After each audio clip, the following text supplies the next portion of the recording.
You're watching the 420 Pace, found at 420pace.ca. Stay tuned. We'll be right back after this toke.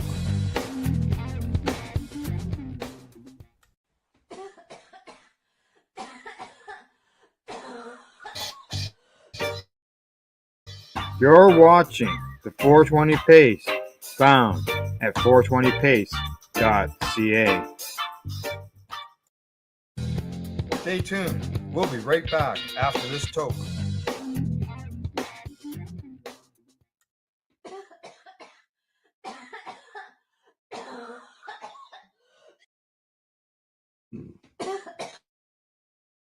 You're watching the 420 Pace Reroll Saturday.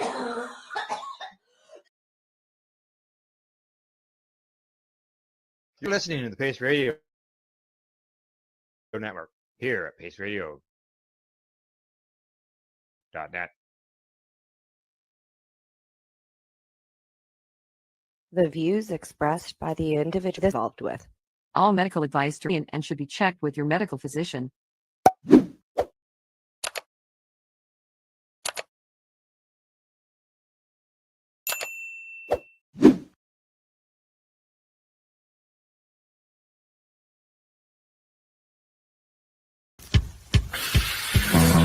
Oh yeah, baby, that's lovely.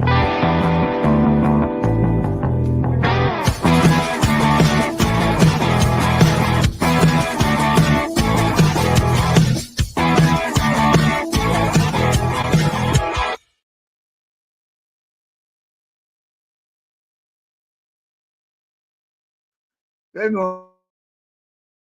morning. Welcome to Psychedelics and Cannabis Education News. I'm live, as you can tell, right here at paceradio.net and 420pace.ca. Just like the other day, Cindy is in a coffee shop. She's traveling around Amsterdam. I seen she's posted some pictures of her on some chair way above the sky. Not above the sky, but above the ground, sort of on the top of a tower. And she's going around the outside of it. Not for me, I'll tell you that. I like to keep my feet on the ground. Today in the news, while she's in Amsterdam, we're heading to the US, UK, Germany, and of course, we'll have news right here from good old Canada. But to get things started, our first story of the day is we're going to be talking psychedelics. And that is because psilocybin is an effective treatment for repeated concussions, a study suggests. And this comes to me from newatlas.com. And, when it comes to sports, especially sports, there's all kinds of head injuries, concussions, and stuff like that. So this could be good news. They say harm caused by repeated concussions, especially in the context of sports, has gained attention in both research and in the media. A new study has found that psilocybin, the psychedelic ingredient in magic mushrooms, could be an effective treatment because of its brain healing properties. Over 90% of the cases of traumatic brain injury, which is TBI, are mild, but even if it's regarded as mild, a head bump, blow, or jolt sustained during a sports match or military service will still causes the brain to bounce around within the skull, stretches and damage brain cells and causes chemical changes in the brain. There's growing evidence on the long-term impact of repeated mild head impacts. It says that other than waiting and seeing, there aren't any medical treatments for these traumatic brain injuries. However, a new study led by researchers at Boston's Northern University has found that psilocybin, which is in the magic mushrooms, could have a great potential due to its brain healing properties. According to Craig Ferris, a professor of psychology and pharmaceutical studies at Northeastern and studies corresponding author, says, I really did incredible things. It really did incredible things. What we found was that with head injuries is that functional connections go down across the brain. You give the psilocybin, and not only does it return to normal, but the brain becomes hyper connected. In a previous study, researchers have shown that a single mild impact to the head, one that didn't show up on as a structural brain damage on imaging, such as an MRI scan, resulted in temporary increase in brain swelling caused by the leakage of fluid and proteins from damaged brain cells. This leakage disrupts the blood-brain barrier, which is a protective membrane that separates circulating blood from the brain tissue, leading to fluid buildup and increased pressure in the brain. The researchers noted that the edema from the single blow, which occurred in specific brain regions, peaked at 6 hours but resolved after a day. Well, it's good that they resolved. They say there's no concussion, no, there's no contusion and bleeding in the brain after one impact, says Ferris. All you see is the bump on the head from the edema on the skin that's perfectly fine. But if you have 2 or more bumps, then you've got these long, protracted problems with neuroinflation, changes in the blood-brain barrier permanently, and changes in cognitivity. For the current study, the researchers adopted a model that mimicked the types of sports-related head injuries that U.S. National Football League players might sustain. 9-month-old female rats, roughly equivalent to a 27-year-old human, were divided into 3 experimental groups. One group was given a mild head injury each day for 3 consecutive days and injected with 3 milligrams per kilogram dose of psilocybin after each impact. Another was given the same head impacts and injected with saline. The third, a control group, was given no head impacts and injected with saline.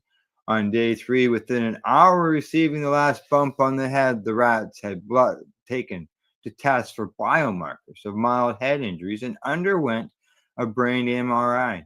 Cognitive and motor behaviors testing was carried out on days 4 to 10. A follow-up MRI was done on day 22. Now, Ferris says that we impact them on the head. We don't use anesthesia because people aren't impacted under that in real life. Everything we do mimics the human experience. We've replicated the problem as true as we could to the actual experience. The result we get with MRIs are the same results reported in the clinic. So not only does the experience replicate, but the results from the experience translate to the human condition are measured in scanners all over Boston.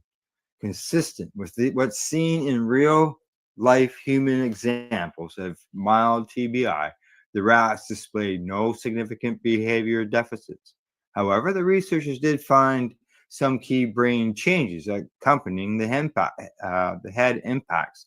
So rats given psilocybin post-head injuries showed reduced edema and dramatic hyperactivity in parts of the brain that are pathways for dopamine, the so-called happy hormone. Simply put, there was a significant increase in communication between regions of the brain.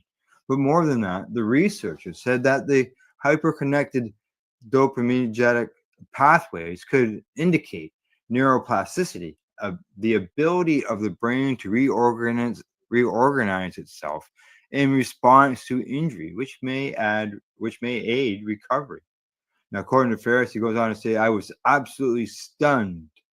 It actually improves these neuroradiological measures associated with head injury. Here's some pictures of the brain. Now, protein analysis revealed that psilocybin caused a decrease in phosphorylated Te, a modified form of Te protein that plays a significant role in brain function, especially in maintaining the structure of nerve cells or neurons. Importantly, this phosphorylated Te has been implicated in several neurodegenerative diseases, including Alzheimer's disease and frontotemporal dementia, Parkinson's disease, and chronic traumatic encephalopathy, something like that. Another protein, brain-derived neurotropic factor, which is vital to neural survival and growth was increased post psilocybin. There we go. There's much more here, but we're going to finish off there, and I'm going to go on to my next story. But yeah, it's just amazing what they're finding out about psilocybin, magic mushrooms, the way that reconnects the brain. Yeah, quite the stuff. Alrighty, on to the next story, and this time we're heading over to the UK, where they've been doing some studies with epilepsy in patients. And here we go. This comes to me from the International Cannabis Business Conference. Headline says UK epilepsy patients improve following medical cannabis therapy. And we've been talking about this for years, but they always say we need more studies. We need more studies. So, well, here you go. Here's another study saying what we've been saying. A growing list of peer-reviewed studies, personal medical cannabis patient testimonials, demonstrates that cannabis is medicine and it can be effectively used to treat a wide range of health conditions. Suffering patients for one serious health condition in particular, epilepsy, seem to be greatly benefit from the incorporation of medical cannabis therapies in treatment regions. Epilepsy patients from around the globe have repeatedly experienced the traumatic improvements following medical cannabis use. A team of researchers in the UK recently conducted a study involving patients with treatment-resistant epilepsy and medical cannabis, and the results of their findings found that the patients experienced significant improvements. The British investigators have assessed the use of cannabis-based medicinal products in a cohort of 134 patients with treatment-resistant epilepsy. Patients' outcomes were assessed at 1, 3, and 6 months. Medical cannabis treatment was associated with improvements in patients' reported epilepsy specific outcomes, alongside improvements in anxiety, sleep quality, and health-related quality of life. Over 96% of study subjects reported no adverse events from cannabis treatment. Treatments with CBMPs, which is the cannabis-based medicinal products, that's what it's short for, was associated with an improvement in both epilepsy-specific and general health-related quality of life. Outcomes at 1, 3, and 6 months, the study authors concluded. This study shows the promising potential of cannabis-based marijuana products, medical products, as an objective treatment option for the management of TRE, which is treatment-resistant epilepsy. And in 2018, regulators at the U.S. Food and Drug Administration granted market approval to Epilox, a prescription medicine containing a standardized formulation of plant-derived CBD for the treatment of two rare forms of epilepsy: Lennox-Gastaut syndrome and Dravet syndrome.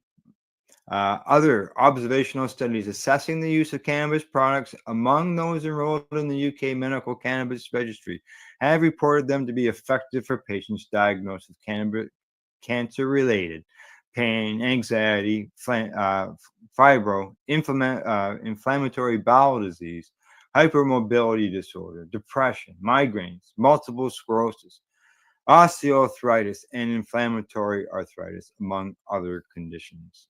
And the list just keeps growing and growing. So here we go. From that story, we'll move on to the next one. Yeah, it just keeps coming up with good news on the old cannabis front and how it's helping patients. And the more that we can spread that around, the more that we can tell other people, the better that it gets for everybody. Here we go. On to the next story. This one comes to me from the university. What is it? Yeah, is it the university? It's college. It's from San Francisco, anyways. But I'll get the right name out. Now, how magic mushrooms could help Parkinson's disease patients. There we go again. Something else magic mushrooms can help with. Okay. Psilocybin, a natural compound found in certain mushrooms, has shown promise in treating depression and anxiety. UC San Francisco researchers wanted to know if it could be used to help Parkinson's patients who often experience debilitating mood dysfunction, in addition to their motor symptoms, and don't respond well to antidepressants and other medications. The results were surprising. Yeah, surprising. Not only did participants tolerate the medicine without serious side effects or worsening symptoms, which is what the pilot study was designed to test, they also experienced clinically significant improvements in mood, cognition, and motor function that lasted for weeks after the medicine was out of their system. It is the first time a psychedelic has been tested on patients with any neurodegenerative disease.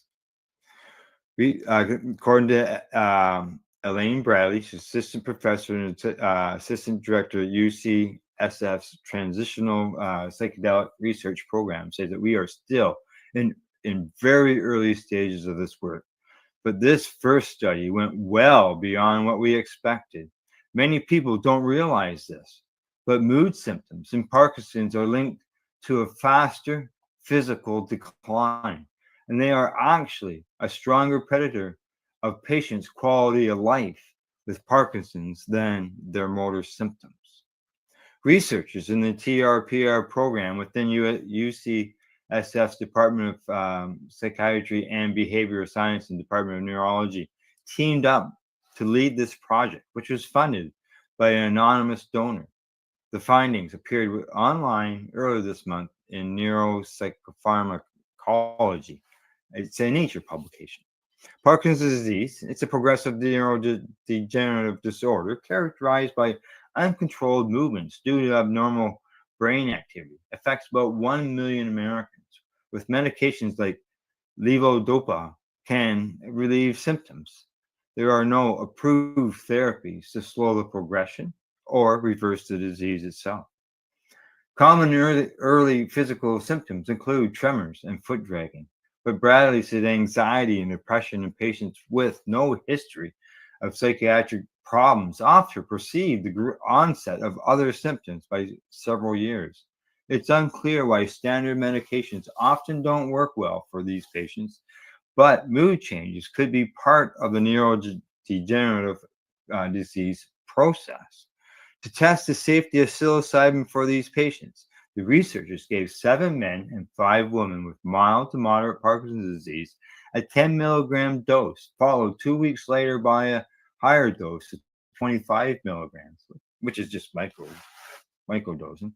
The patients completed psychotherapy sessions before and after the psilocybin, 8 sessions in total, and were evaluated for changes in mood, cognition, and motor functions. Nearly all participants experienced some adverse events while on the psilocybin, such as anxiety, nausea, and elevated blood pressure. They were not serious enough to require medical intervention. The participants' meaningful improvements in their mood, cognition, and motor symptoms at both their 1 week and 1 month follow-up appointments. The team evaluated the participants' mood again 3 months after their psilocybin sessions and found it was still significantly improved. This is 3 months later, and the patient hasn't had to take more medications like popping pills and all that stuff. So this is great news. The researchers suggested a variety of explanations for the improvements. The beneficial impact of psilocybin on the patient's mood could have led to better cognitive and motor functions. For example, people feel better, and that in turn helps them socialize and become more active, both key elements of Parkinson's treatment. Another therapy is that psilocybin could provide relief from multiple symptoms of the disease by reducing inflammation and prompting neuroplasticity, the growth and reconnection of brain cells involved in mood, cognition, and movement regulation. The results of this pilot study were promising enough that the researchers are conducting a larger randomized controlled trial at UCSF, enrolling a larger and more diverse group of patients. The second study incorporates non-invasive brain stimulation, neuroimaging, and other tools to understand how psilocybin impacts inflammation and neuroplasticity. It will include a second site at Yale University with the aim of enrolling 100 patients. This work will be funded by the same anonymous donor that paid for the safety pilot as well by the Michael J. Fox. Uh, uh, um, watches TV would know probably Michael J. Fox. You would know him from what's that? The DeLorean, the movie there with the DeLorean in it. I just can't think of it offhand. He was in that, and yeah, he's big time stuff for Parkinson's disease. The vast majority of brain diseases still lack interventions that change the course of illness, says the study's senior author Joshua Woolley, associate professor at UCSF and director of the TRPR program. He says that we can often treat the symptoms, but we don't alter the trajectory or prevent decline. Now that's beginning to change. These reasons raise the exciting possibility that psilocybin may help the brain repair itself. Wow. Yeah, sounds like it. Sure does. I see I got some comments. I'll get to the comments just as I go to the break. And see, I'll just do it right now. Why not? Here we go.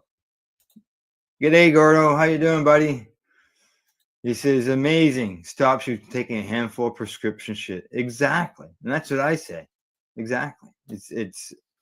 Thanks for the name for the Gordo says the movie was called Back to the Future. But yeah, it's just amazing that 3 months from taking that last dose and you're not popping a bunch of pills in that time.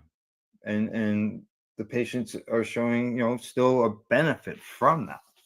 So yeah, that is all good news. Alrighty, moving on. We're heading to DC in this next story. This one comes to me from StratCan.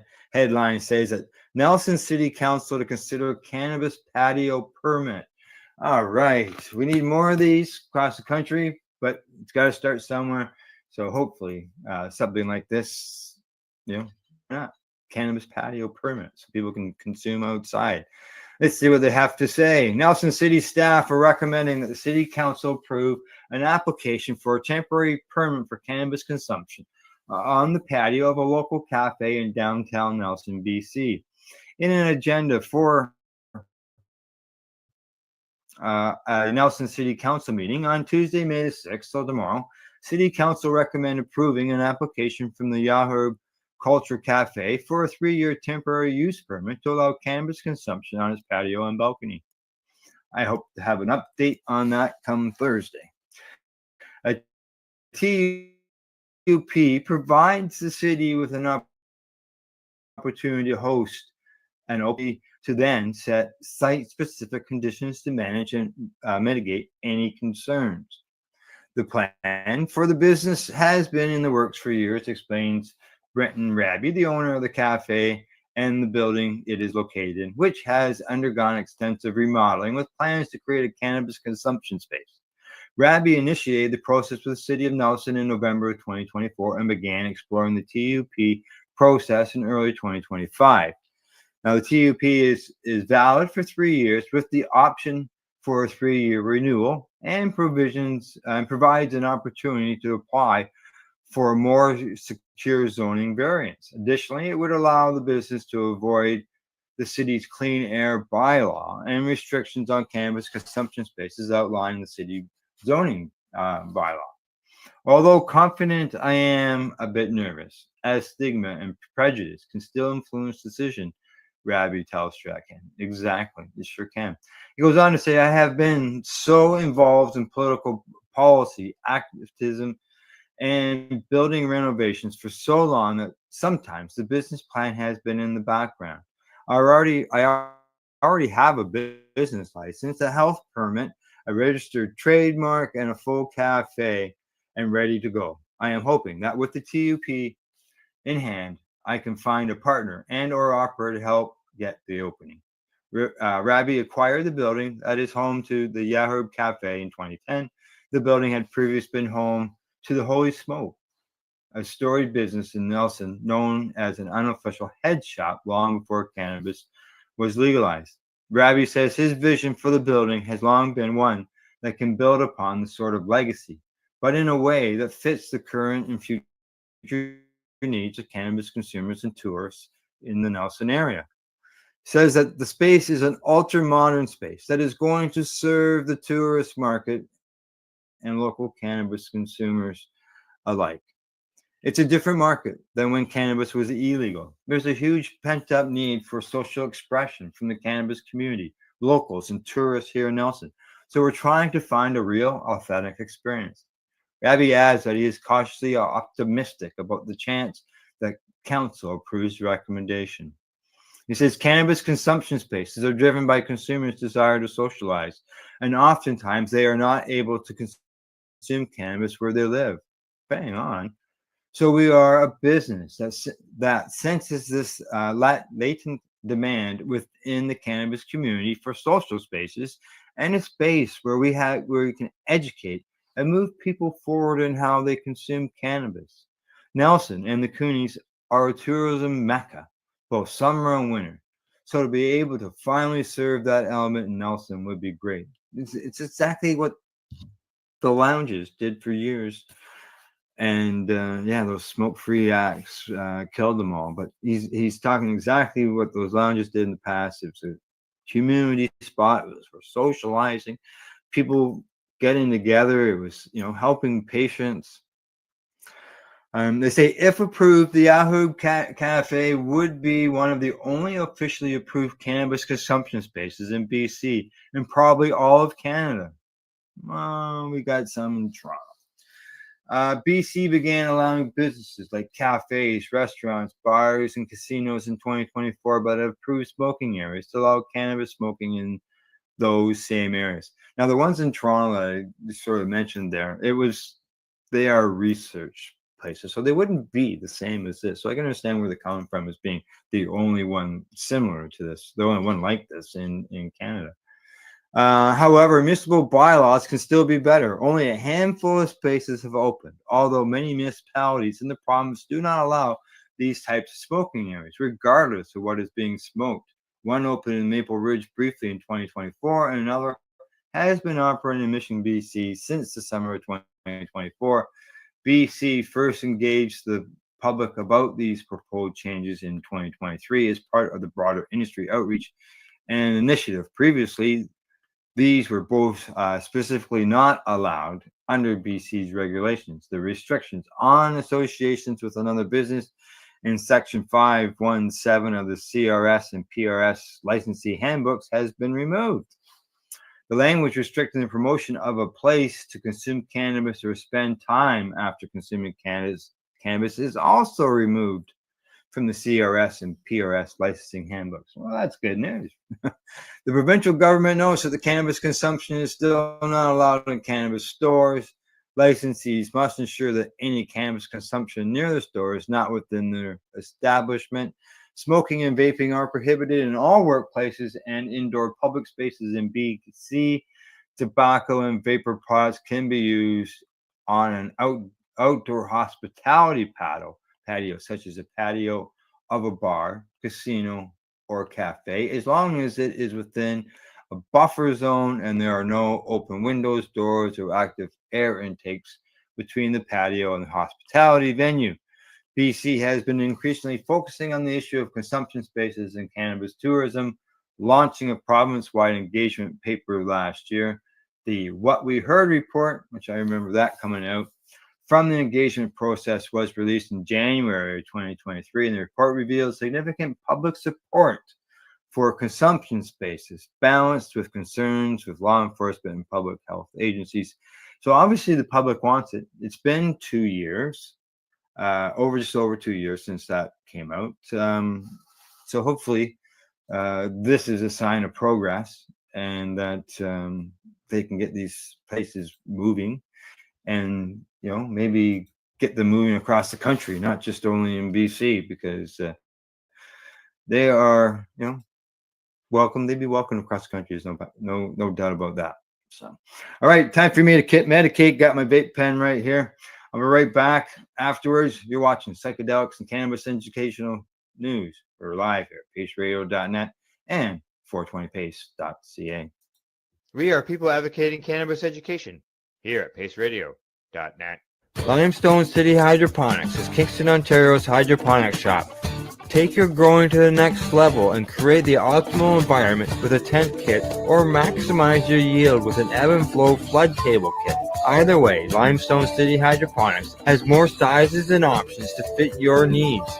Are you looking for the power of the sun that adapts to your budget? Then look no further, as they have professional grow lighting. They have indoor grow systems that are easy and cost effective, with many options to fit your living space and lifestyle. Cultivate your growing potential. We have everything you need to succeed. And if you can't make it to the store, they offer local delivery to the greater Kingston area. Remember, when you're looking for experts to help you grow, then look no further than the locally owned Limestone City Hydroponics, 105 Sunderland Drive in Kingston, Ontario. Call them at 613-548-0420. Re-rolled Saturdays. Check it out. Nothing but non-stop cannabis and psychedelic programming. Find it at 420pace.ca. Enjoy the buzz of legalization with Campbellford Lifestyle Shop. From lights to plant nutrients, books, consumption accessories, and more, we've got all your basics to grow or consume cannabis. Visit our info center or take a look at our piercing services and body jewelry, now available in-store through Campbellford Lifestyle Shop, 17 Bridge Street West, Campbellford. Are you looking to get your medical cannabis grow license? Limestone City Hydroponics can help patients through the process of obtaining their license to grow medical cannabis.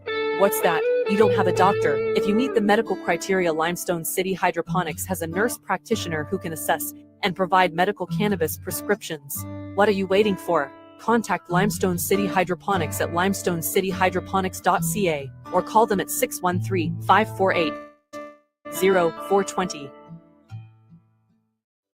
PACE Radio is the People Advocating Cannabis Education Radio Network.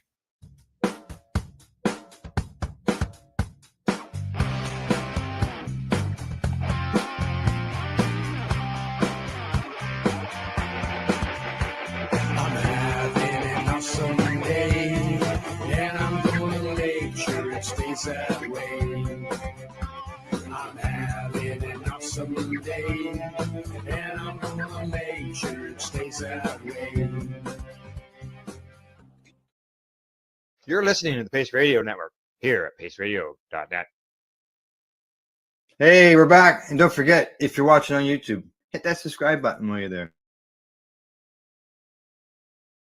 Whether you're watching us on the Pace Radio Network, cannabis is here in Canada. Anything that's be labeled organic under the legal system. We're going to get into that as the second half of the program gets going. But first, we're going to start off with a story from the International Cannabis Business Conference that says that Canada, alcohol, a greater threat to road safety than cannabis. Yes, I completely agree to that one for sure. When it comes to cannabis policy modernization efforts, two of the most popular talking points within the cannabis opponent community are that cannabis reform will harm children and that cannabis reform will result in less safe public roadways.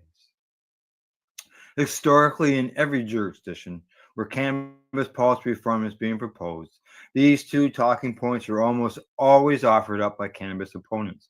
What cannabis opponents fail to recognize is that responsible cannabis advocates also want to ensure that children and public roadways are safe, which is why we advocate for sensible regulation over prohibition. Alcohol is an intoxicating substance that is popular all around the world. Just as alcohol can be permitted and regulated, the same should also be true for cannabis. A recent analysis in Canada found that alcohol poses a greater threat to road safety. That's right. They say alcohol is among the most frequently detected controlled substances identified in drivers following a motor vehicle accident, and it remains the greatest threat to road safety, according to the data published in the Journal of American Medical Association, Network Open. Canadian researchers reviewed blood work data for over 8,300 drivers involved in a motor vehicle accident. Over half of the study's participants tested positive for the presence of a controlled substance. Drivers most likely to test positive for either depressants, cannabis, or alcohol, with cannabis being common among young drivers ages 19 to 24. However, most drivers who tested positive for the presence of THC in blood did so at nominal levels, indicating that their exposure may have been several hours or even days beforehand. Because, as we know, THC can stay in the system for a long time. They say only about 3% of the participants tested positive for THC levels above the 5 nanogram limit. These statistics suggest that although more drivers test positive for THC, alcohol remains the greatest threat to road safety, the study's authors conclude. A prior Canadian study reported that drivers treated for traffic-related injuries are often 3 times as likely to test positive for elevated levels of alcohol than elevated levels of THC. Driving simulator studies report that cannabis administration is typically associated with compensatory driving behavior, such as decreased mean speed and increased mean following distance, whereas alcohol administration is associated with more aggressive driving behavior. Nevertheless, cannabis exposure can influence certain psychomotor skills necessary for safe driving, such as reaction time and driver's ability to maintain lane positioning. I can see that, especially in the newer consumers. But I know that from one report that I read in the past, that one of the things they look for when it comes to the police, they look for mention the maintain the lane positioning. They say that the cannabis consumer will weave within the lines, not over the lines, but within the lines. Now, a study conducted by the U.S. National Highway Traffic Administration reported that drivers who test positive for any amount of THC possess on average, a far lower risk of being involved in a traffic collision than do drivers who test positive for alcohol or near legal limits. By contrast, drivers who test positive for the presence of both THC and alcohol in the system tend to possess significantly higher odds of being involved in a motor vehicle accident than they do who tested positive for either substance alone. So there you go. Tests, studies, they always want more studies. So there's another one, which was good news. And there's been studies. There's one that we just did recently, I think it was from Australia, with the patients and testing for patients and the driving skills. And then on Saturday, during the Global Marijuana March in Toronto, I was talking to my friend Janine, and she was telling us about how there's patients in, I believe it was Germany, where they've been able to actually prove through testing, over a year's worth of testing, that they drive better with THC. And on their driver's license, it says that they are required to have THC in their system in order to make them a safe driver. I'm going to be cutting stuff like that out of that. We had an 1.5 hour long video of it, and I cut stuff like that and put it out so people can see it, and find that out. And like I said to her, geez, we could do that. We should be able to do that testing here in Canada. It'd be interesting to see what kind of results we would get. So, all right, we're going to move on to the next story. And this one comes to me from the Business of Cannabis. Headline says, the glaring omission of the endocannabinoid system from mainstream medical knowledge and its real-world impact. It sure is. It sure is. Despite being one of the most important regulatory systems in human physiology, the endocannabinoid system, which is the ECS, remains explicitly absent from almost all mainstream medical education. We've asked that many times, and it's missing. A report published by Voltface in 2022 found that in the UK, while around 40,000 clinicians are eligible to prescribe medical cannabis, only 100 are thought to do so actively. What? As is often discussed in industry across the world, this is due to a critical lack of understanding about cannabis-based medicines amongst doctors. However, according to Dr. Stefan Brosled, molecular pharmacologist and founder of the ECS education. This lack of understanding goes far beyond cannabis as a medicine, meaning a crucial physiological system is scarcely acknowledged in mainstream medical knowledge. He told the Business of Cannabis, essentially, we need to present the endocannabinoid system in a comprehensive physiological context, because this is fundamentally about human biology. It actually has very little to do with medical cannabis.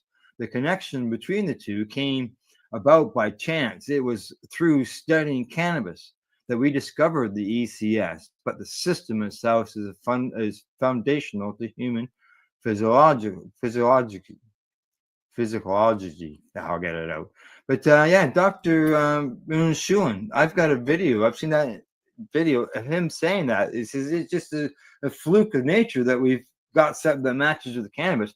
But yeah, the ECS is so important, and doctors aren't being taught that. Over the last decade, Dr.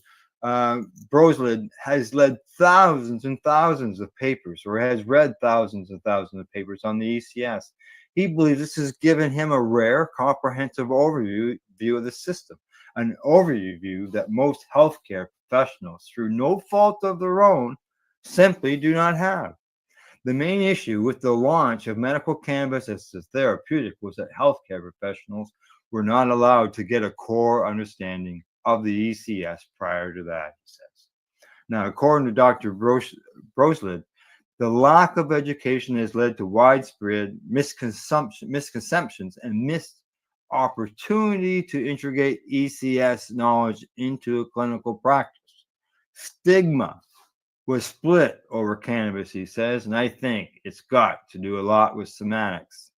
In a revealing study published in October 2024, which surveyed 610 nurses and nursing students in Portugal, almost 80% of the nurses and 84% of the students appreciated the therapeutic benefits of medical cannabis, but almost 72% of the nurses and 80% of the students had never heard of the ECS.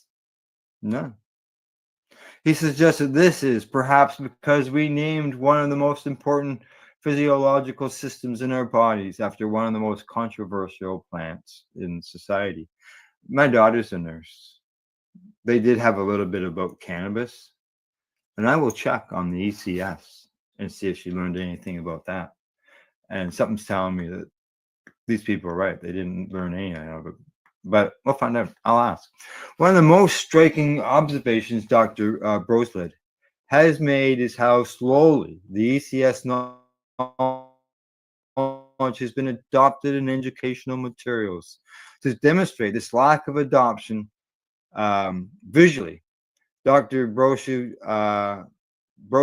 refers to an article from his educational platform, ECS Education, examining one of the most utilized and widely cited textbooks in medical education, the Guyton and Hall textbook of medical physiology. He explained, I attempted to illustrate the delay between scientific discoveries and their inclusion in the medical literature. What's striking is how long it's taken for the ECS to be recognized, especially compared to other major discoveries. And there's the handbook. There's the drawing he's talking about right there.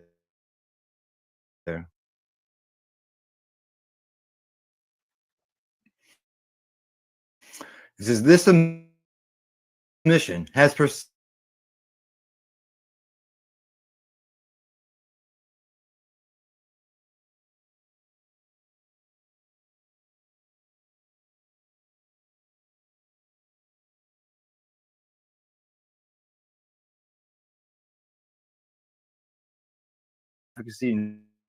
of the medicine has become an all too familiar, not almost automatic response from the medical community.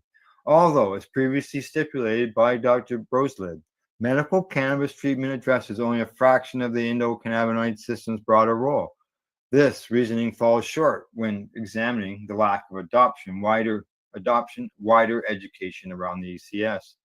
Dr. Broslid demonstrates that extensive research has been carried out on the ECS, but the exclusion from medical education persists, leaving a glaring chasm of understanding for medical professionals. He says that the ECS plays a regulatory role in virtually every major system of the body, whether it's endocrine, nervous, muscular, or any of the 12 to 13 primary physiological systems. It's essential to maintaining homeostasis. So if medical professionals aren't being taught about the ECS in medical school, and currently they're missing a crucial part of how the body works. Without that knowledge, how can we expect them to deliver truly optimal care? It's simply not possible.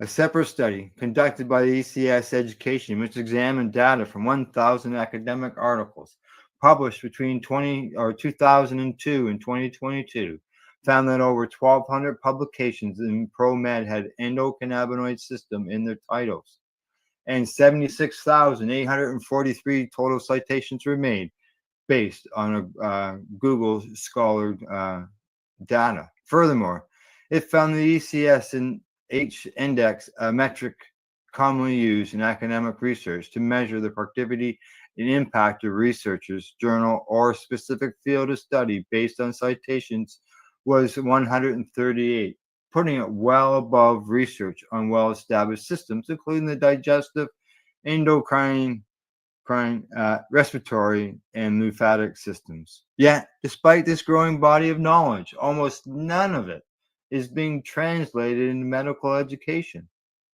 That's the real issue. We have this expanding mountains of evidence, but it remains disconnected from the training that healthcare professionals receive. It's incredibly frustrating. It's nuts. Why would they not include it? Far beyond the various indications medical cannabis treatments has been proven to help treat, understanding the ECS could have major implications for the treatment of many common modern health issues. Dr. Broslid says, I feel the industry is still very focused on medical cannabis, which makes sense, as it's currently the primary therapy we have that directly targets the endocannabinoid system. However, in my view, the ECS is deeply interconnected with nutrition. As the ECS is a lipid-based signaling system, meaning the molecules it uses to function are derived from dietary fats like omega-6 fatty acids, which serve as precursors to endocannabinoids. He believes modern diets are driving an imbalance in the system. Yeah. Radical, it's in the movie What If Cannabis Cured Cancer? And they call it radical stuff. And they talk about because of the food, the diets. Now instead of eating healthy foods, people are all going out and getting fast food. So you got the free radicals, I believe is what this term was, within our systems. And it's maybe talking on ECS. So in today's diet, where many people consume 20 to 30 times more omega-6 than omega-3 fatty acids, this can lead to overactivation of the ECS. I believe this chronic overstimulation is a key driver behind the rise of metabolic syndrome and obesity that we're seeing globally. In efforts to address this knowledge gap, Dr. Broslid is working with the Medical Cannabis Clinician Society in the UK to develop a range of training programs for health professionals. My role focuses specifically on the endocannabinoid system.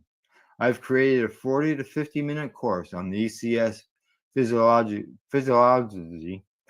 which covers the system in detail, but includes very little about cannabis itself. The emphasis is on understanding the ECS imbalance in various diseases, states, and how it relates to broader human physiology. This course is set to be delivered to all MCCS members during the upcoming spring. There you go. He's right. How come the doctors aren't taught about it?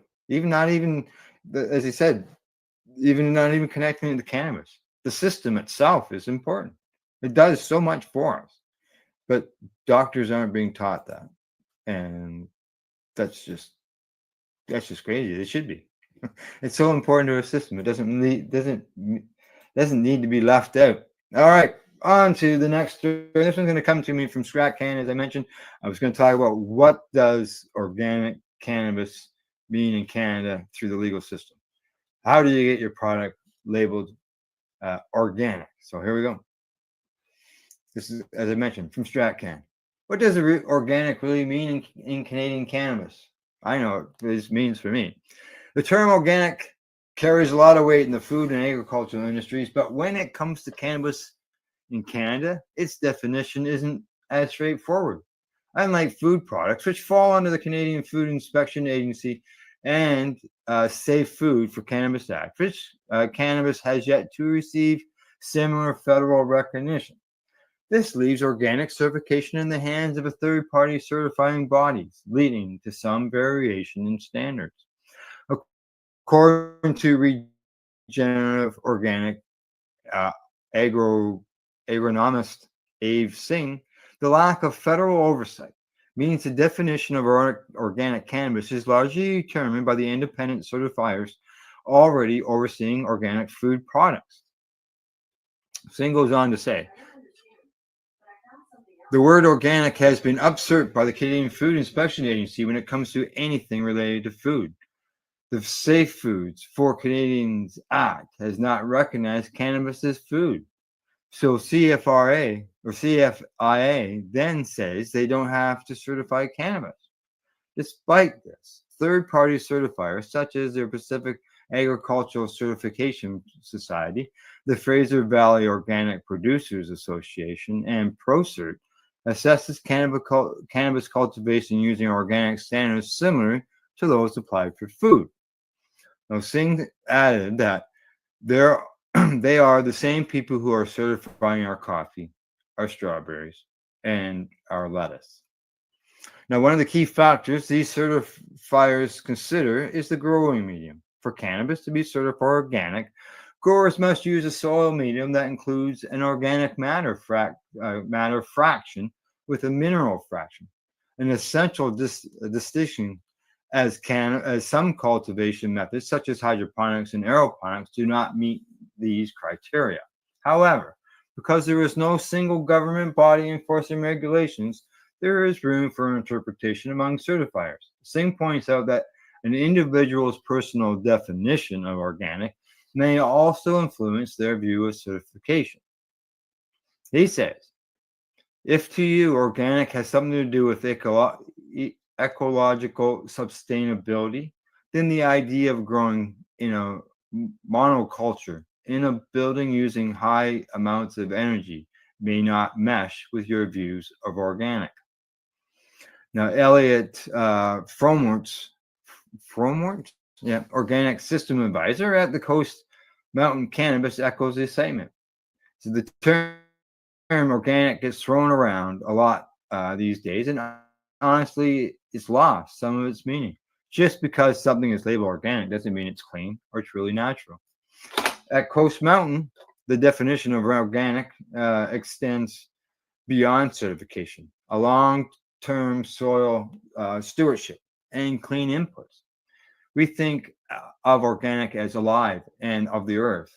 We've been using the same soil in our original grow since November 2019, and we're now in our 29th cycle. That's a testament to the strength and sustainability of our system. For Coast Mountain, this means avoiding synthetic salts, preservatives, petroleum-based inputs, and solvent-based processing agents. Instead, they build the soil with carbon-rich matter, high-quality compost, humic, and folic acids, and probiotics, creating a thriving biome where microbes feed the plants. The result, says from Wurtzer, is flower that with better terpene profiles, deeper aromas, and smoother, cleaner smoke. Yeah. Living soil, for sure. Living soil. Another leading producer is Rubicon Organics, certified by the FVOPA. The organization maintains both national and international relationships within the organic industry and works towards establishing equivalency with other certifiers worldwide. For Rubicon, organic certification goes beyond just the growing medium. Their day-to-day practices adhere to strict organic guidelines.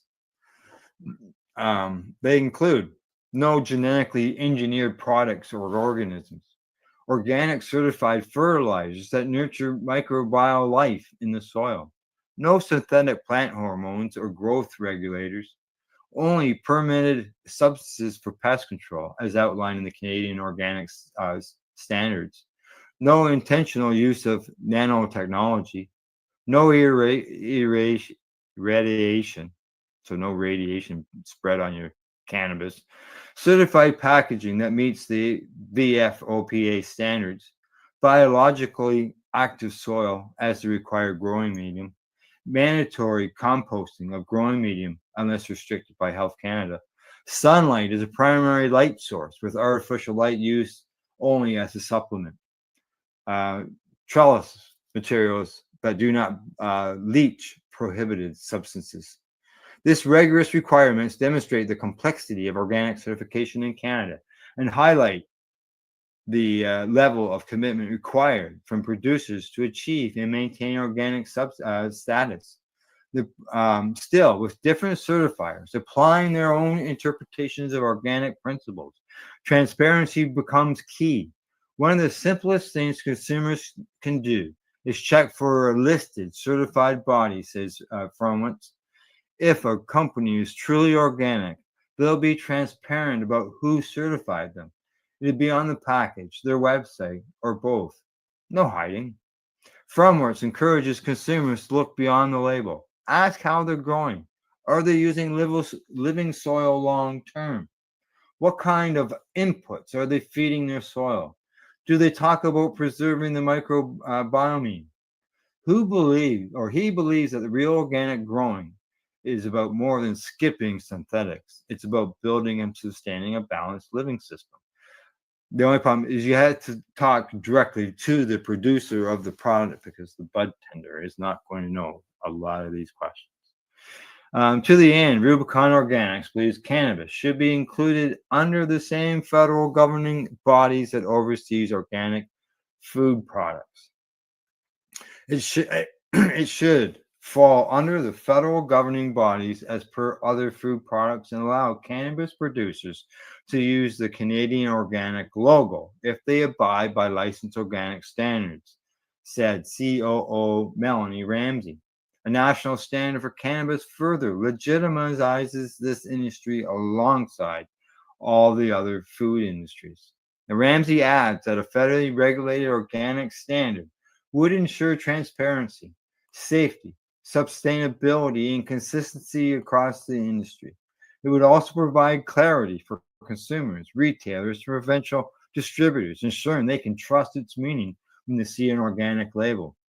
Until such a system is in place, cannabis producers looking for organic certification will continue to work with independent certifiers, each of whom applies similar but not identical standards. For now, what makes cultivars or cannabis organic in Canada remains, in part, a matter of interpretation.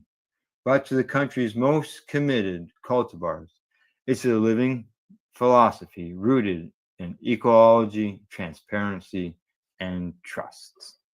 So there you go. That's what in organic cannabis here in Canada. You can see where there's no actual certification. It's companies that have come up with something and they label them. So that gives you an idea. Some of the companies that were doing it, Rubicon was one of them, and the other one was Coast Mountain Cannabis. If you're looking for organic cannabis, those would be two places that, or two of the products that are out there that are done organically, or at least you can get an idea by that story where they are on doing things. So, all right, folks, that's it. I'm done for the report, the news report for today. Thanks to our buds at the Camelford Lifestyle Shop at Ease in Limestone City Hydroponics. In closing, as I always like to say, thanks for tuning in, thanks for watching, thanks for listening. Plus, don't forget to educate, medicate, and do not incarcerate. You're listening to the Pace Radio Network here at paceradio.net. The opinions of the individuals during this broadcast are their own and may not be the opinions of their group or other organizations they may be involved with. All medical advice during our broadcast is not a medical opinion and should be checked with your medical physician. Enjoy the buzz of legalization with Campbellford Lifestyle Shop. From lights to plant nutrients, books, consumption accessories, and more, we've got all your basics to grow or consume cannabis. Visit our info center or take a look at our piercing services and body jewelry, now available in-store through Campbellford Lifestyle Shop, 17 Bridge Street West, Campbellford. Limestone City Hydroponics is Kingston, Ontario's hydroponics shop. Take your growing to the next level and create the optimal environment with a tent kit, or maximize your yield with an ebb and flow flood table kit. Either way, Limestone City Hydroponics has more sizes and options to fit your needs. Are you looking for the power of the sun that adapts to your budget? Then look no further, as they have professional grow lighting. They have indoor grow systems that are easy and cost effective, with many options to fit your living space and lifestyle. Cultivate your growing potential. We have everything you need to succeed. And if you can't make it to the store, they offer local delivery to the greater Kingston area. Remember, when you're looking for experts to help you grow, then look no further than the locally owned Limestone City Hydroponics, 105 Sunderland Drive in Kingston, Ontario. Call them at 613-548-0420. We are people advocating cannabis education here at paceradio.net.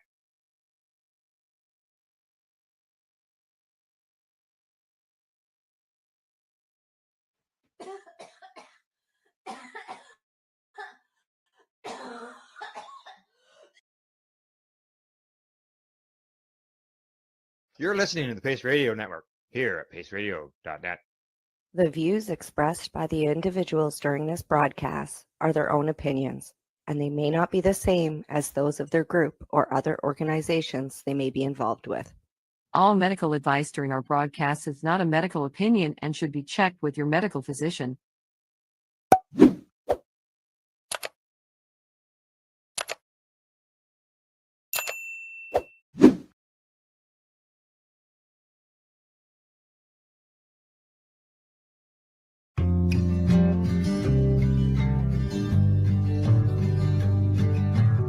I want to talk about news, don't want the drama.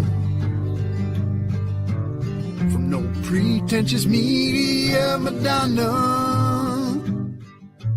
I found me a great ganja mama.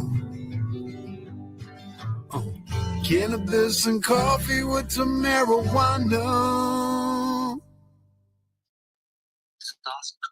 Good morning, everybody, and welcome to Cannabis and Coffee with me, to Marijuana.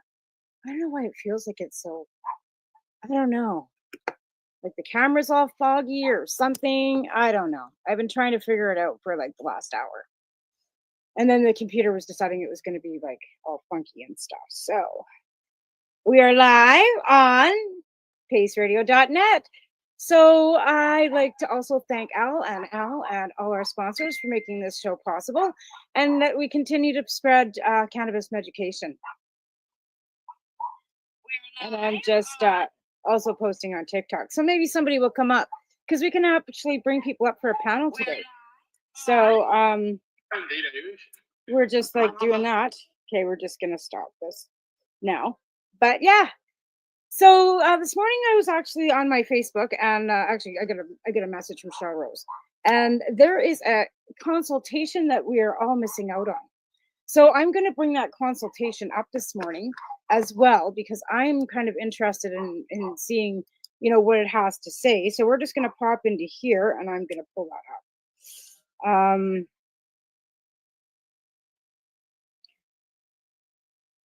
Yeah, I'll do that. Done. Okay. So I'm looking up this, where is it? Crap. It's in my, so it's www.canada.ca / health / the hell's that? Canada / programs / consultation. Oh, I spelled that wrong. They probably didn't fix my shit this morning either because I all had a consultation. Why can't I spell? That's not right either. Consultation. TION, that's right. ON. Consultation. 2 words. Okay, let's see if this will just get me there. Not found. Oh my fucking God. After I typed all that out. You're kidding me. Okay, so we're just going to go to Health Canada. Health Canada. Come on. Computer is just pissing me off this morning too. Because I was just about to go live and then that little, started spinning on it. Right? So when you're trying to get things done and then all of a sudden your computer decides it's going to go, fuck you. And you're just like, oh my God, you're kidding me, right? So I did that this morning and it's kind of like, I don't know. I mean, I've had this Mac now for a few years.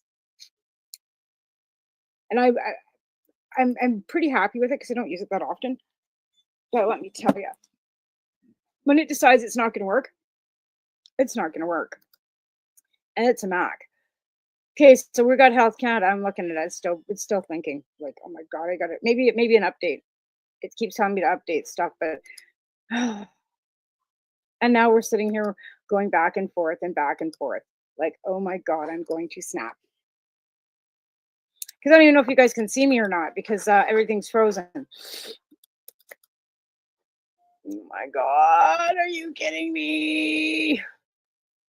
Okay, I don't know, I might have frozen because like I said, this computer. Anyway, okay, so we're finally at Health Canada. So we want to go to consultation, drugs and health products. No, I just want to go straight to Health Canada. So if I freeze, it's because this computer's buggered. Well, it's not buggered, it's just old. Well, it's old. Okay, so we want to go to search Health Canada. We want to go for CBD consultation.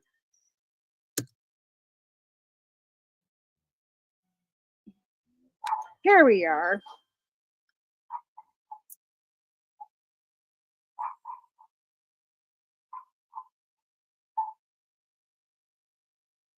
Health Canada. No, I want consultation. I want consultation. Consultation.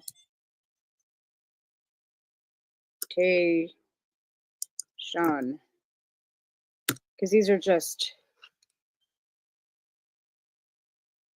I think this is it. Because it's 2024. Oh, here we are. Health Beta consultation.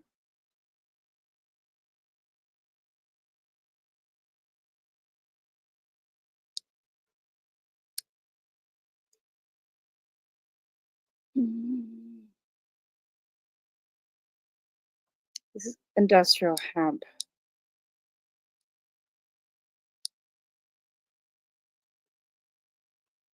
Oh, we go. Here he is. Guide on composition requirements for cannabis production. Legalized independent found such as. No, we're looking for Jesus, I wish I could just click onto that. I don't know if I've got it in my Facebook or not. I did. I added it to my front page of my Facebook. Okay, so maybe I can go from that link and find it because I just shared it. But I want to bring awareness to this because if this is something that we can actually like put because we didn't get to we had a consultation before, right? And then here it is. towards a pathway for health products containing cannabinoid natural products. So it's actually like a to make it more like it's like a health food product. So it can be sold more in like health food stores and not be. God, this computer is gonna make me want to my mind because now it's pushed me past the point. Okay, so let's see if we can get from this link on there. Okay, so I'm gonna close this link. Here we are towards natural pathways. So I'm going to share this screen. If I can get back here, so we're going to share this screen.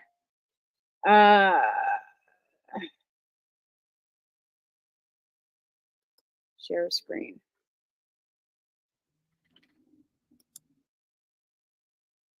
Okay, well, it won't let me share the screen. Oh, this is really starting to piss me off. Good thing there's nobody here. Share screen. Come on, let me share the screen. Jesus, there we are. Towards pathway for health products. There we go. Okay.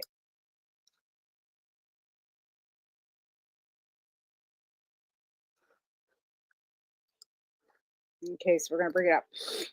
Okay, so here it is. This is the CBD pathway for consultation, and we're gonna go through this together because I haven't read it, and Cheryl sent it to me this morning.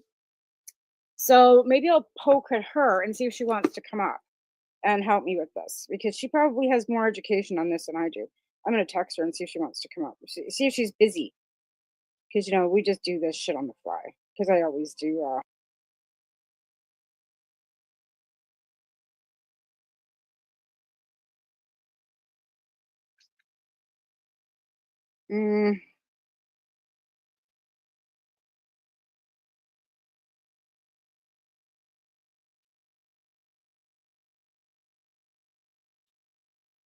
I'm live right now. So I just sent her a message saying, hey, want to come on? Okay, so we're going to go through this and see if we can actually see what it says. So towards pathway for health productions containing cannabinoid oil, natural health products containing cannabinoids. So it gives you the background. So currently there are 3 regulatory pathways that provide access to commercial products containing cannabis, including CBD and cannabis, such as subjects to different regulatory control. Note the regulatory control listed below are not exhaustive. So this is actually a consultation. And we're gonna it gives you all the reasons and whatever. I guess I'm just gonna kind of scroll through this quick and see if there's a questionnaire anywhere on it. Scope. Oh, it's quite lengthy. Oh, great. Okay, so it's an overview. Veterinary drugs containing cannabis for animals, how to get involved. Okay, so let's see what it says to how to get involved. We'd like to hear from you. Okay. I'd like to hear from your information provided in the subject will help inform Health Canada's ongoing policy work. Summary for questions for feedback on human use. So there is a questionnaire. Where should NCB be sold? It says pharmacies, health food stores, online locations consistent with our other pharmacies, health food stores. Others, please specify. So this is an opportunity for everybody to put feedback in. And there's an online feedback form. We're getting it. Health products containing cannabinoid oil. This is an indication of 2024-26 regulatory plan. Review discussions. Comment to provide response. Discuss paper will help Health Canada ongoing same policy work. You must click the submit button at the end of the questionnaire for your responses to be recorded. Okay, well, let's take this questionnaire together.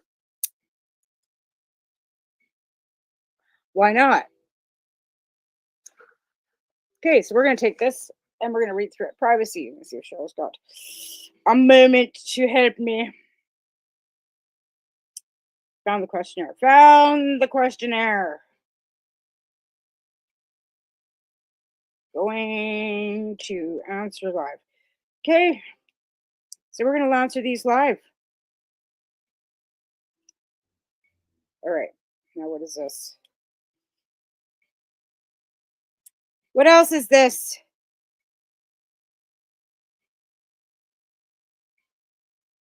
Nothing. Okay, so it says privacy notice. Personal information will be collected by Health Canada as part of the feedback related to health products containing HPC CBD pathway under Department of Health Act and handled in accordance with the Privacy Act. We're collecting your personal information. Or why are we collecting your personal information? The information you provide will be used to inform Health Canada's ongoing policy work on HPC/CBDs.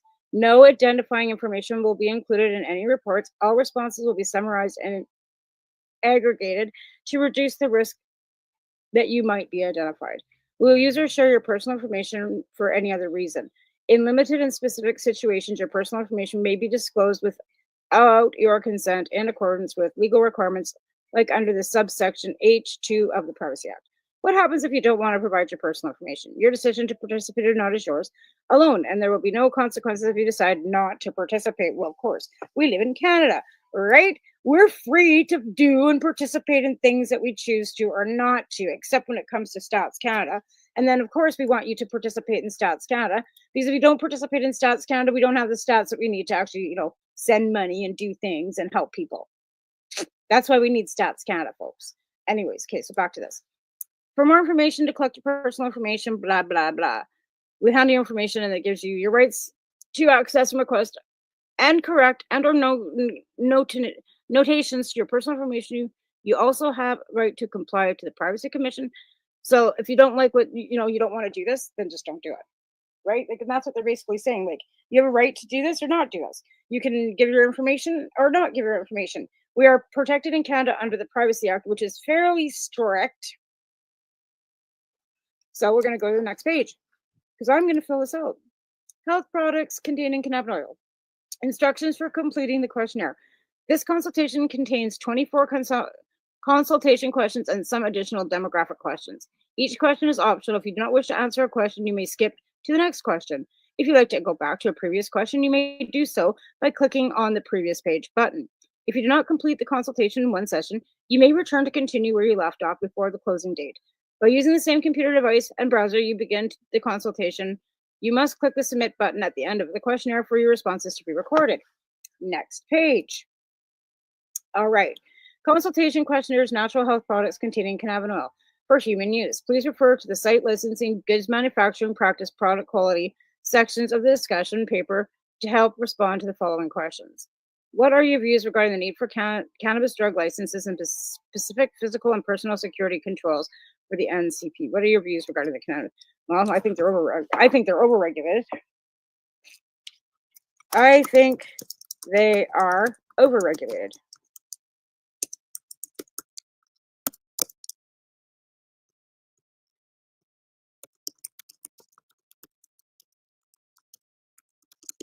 Has had the ability, how do you spell ability?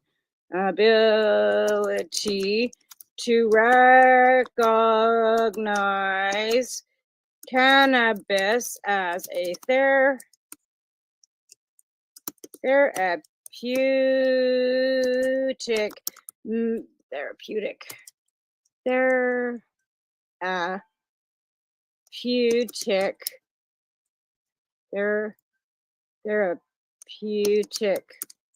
how do you spell therapeutic? Oh, therapeutic. I gotta spell that right. I can't be making spelling mistakes in here. Therapeutic.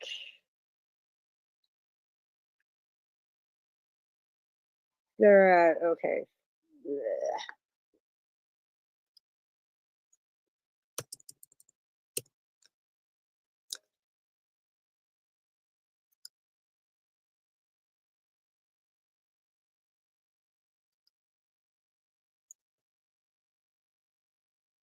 PEU. Therapeutic. There we go. That's not right either. For fuck. Oh, why can't I spell it?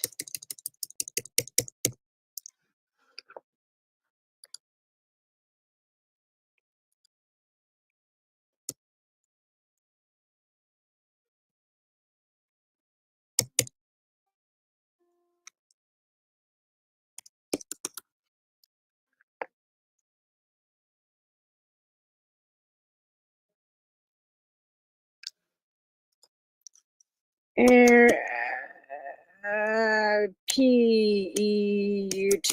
we go, therapeutic medicine for 2 decades.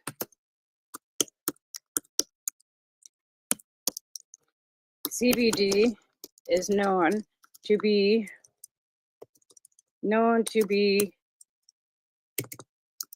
non-psychoactive. No, I can't spell that. Psychoactive. How do I spell that? This might not be a good time to fill this out. Oh my God, because I can't spell. Anyways, we'll just go to the next question. Yeah, I'll fill this out after. Okay, so the addition new raw materials, Jim standards necessary for Cannabis Act licensing holder supply raw material to ensure the CBD is being used as an ingredient conforms with the established standards for natural health products. No.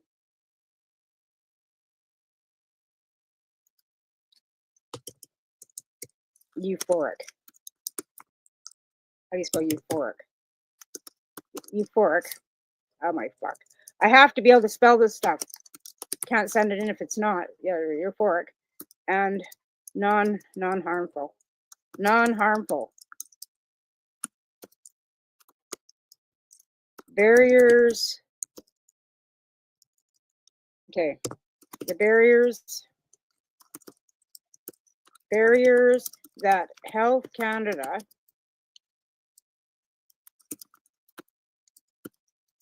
continue to put on this plant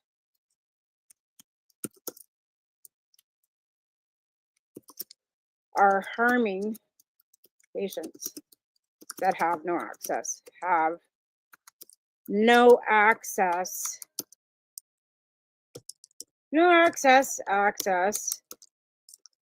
Jesus. Access to the products needed.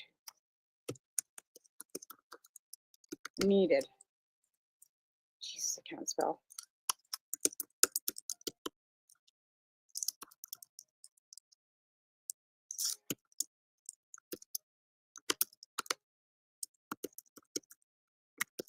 THC is not harmful.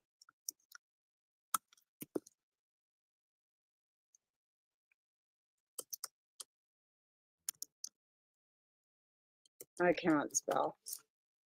Harmful, yes, harmful. Aren't harmful. And full spectrum.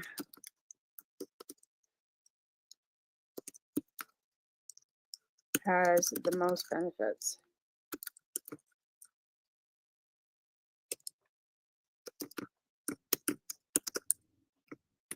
Okay, there's that question answered. Okay, what do I access? I just can't spell access now.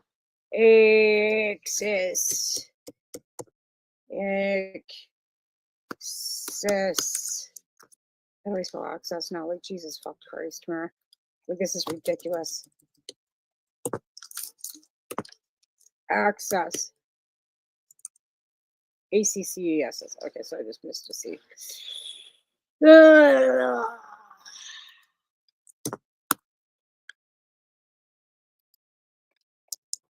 Now what the fuck did I do?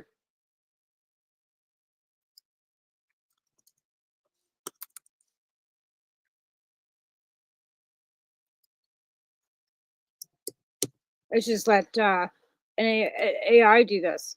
Or chat GPT. Benefits. There we go. Okay, so that's that question answered. Jesus Christ. That was painful. That was painful. Okay, so the second question is are additional raw materials, GMP standards, or qualifications necessary for Cannabis Act licensing holders supplying raw material for the NPCC to ensure the CBD being used as an ingredient conforms with the established standard for natural health products? No. They are over-regulated as it is. Easing off on some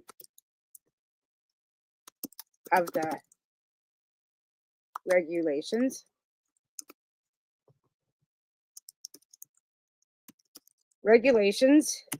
Trade barriers,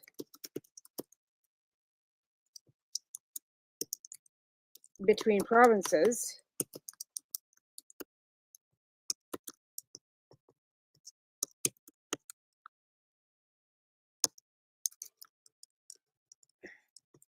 and more research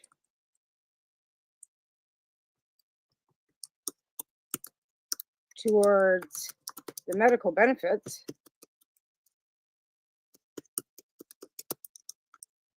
and I can't spell benefits again, Jesus Christ.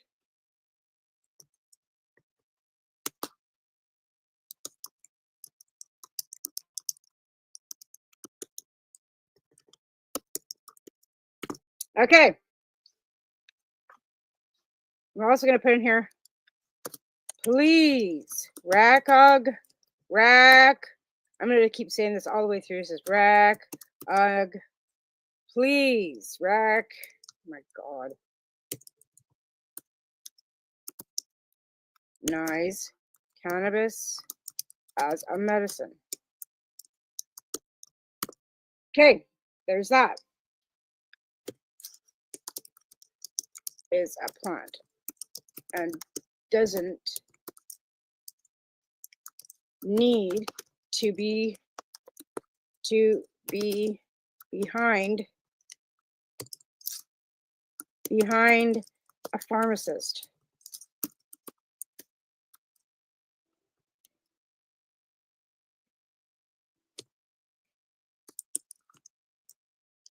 Find a pharmacy counter on pharmacy. How do I spell pharma? Pharma counter.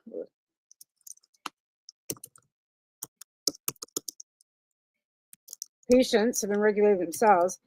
Patients have had no choice but to experiment and find their own dosing and strains that help. Okay, there's that question answered. Oh, that's good. Please provide any comments related to the need for a certificate analyst for cannabis support the quality of any licensing as natural. No, we don't need to certify anything. Certify what?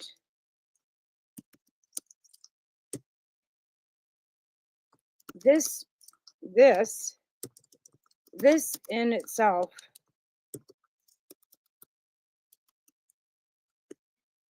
will cause more harm. People need access, not regulations. And certification.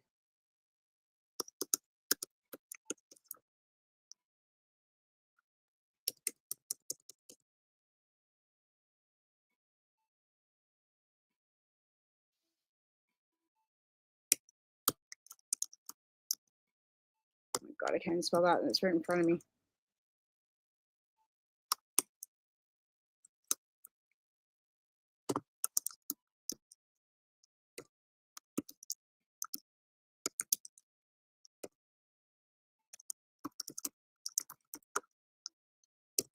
That thousands of us have been using for decades.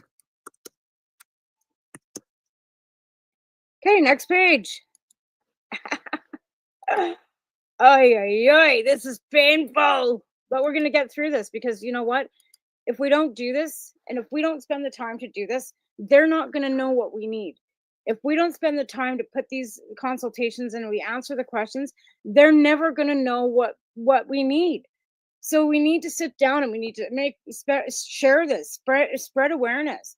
Make sure that people that use cannabis as medicine know about this consultation so that we can actually get it filled out and get them the information they need. Because what they're asking for here is more certification and more regulations and more this and that, and making this Cannabis Act more complicated than it actually has to fucking be. End off. They've overcomplicated something that we've been doing for decades. We were regulating ourselves. We were making sure things were tested and clean. We were making sure there wasn't moldy, seedy pot. Carol and Don Gwilt have been doing this under certification, without certification for decades. And yet they want more regulations. That's what this consultation is screaming to me. Tell us that we need to put more rules on something we've got so many rules on that you can't even get into the industry anyway. On CBD, no less. CBD doesn't have any psychoactive or euphoric feeling at all. CBD does fuck all for a lot of people because it's a full spectrum plant that you actually need for a lot of things. CBD, CBH, CBNs, it all compiles together. And you can't, it's like ripping a carrot apart and eating the inside of it. And I've said this to people 110 million times. When you break the plant apart, you're not getting fully what you need. Distillants are not necessarily therapeutic. And on that note, we're going to take a break and thank our sponsors. We'll be right back after a quick commercial.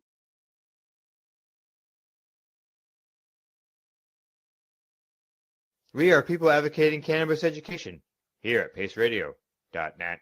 Limestone City Hydroponics is Kingston, Ontario's hydroponics shop. Take your growing to the next level and create the optimal environment with a tent kit or maximize your yield with an ebb and flow flood table kit. Either way, Limestone City Hydroponics has more sizes and options to fit your needs. Are you looking for the power of the sun that adapts to your budget? Then look no further as they have professional grow lighting. They have indoor grow systems that are easy and cost effective with many options to fit your living space and lifestyle. Cultivate your growing potential. We have everything you need to succeed. And if you can't make it to the store, they offer local delivery to the greater Kingston area. Remember, when you're looking for experts to help you grow, then look no further than the locally owned Limestone City Hydroponics, 105 Sunderland Drive in Kingston, Ontario. Call them at 613-548-0420. Re-rolled Saturdays. Check it out. Nothing but non-stop cannabis and psychedelic programming. Find it at 420pace.ca. Enjoy the buzz of legalization with Campbellford Lifestyle Shop. From lights to plant nutrients, books, consumption accessories, and more. We've got all your basics to grow or consume cannabis. Visit our info center or take a look at our piercing services and body jewelry, now available in-store through Campbellford Lifestyle Shop, 17 Bridge Street West, Campbellford. Are you looking to get your medical cannabis grow license? Limestone City Hydroponics can help patients through the process of obtaining their license to grow medical cannabis. What's that? You don't have a doctor. If you meet the medical criteria, Limestone City Hydroponics has a nurse practitioner who can assess and provide medical cannabis prescriptions.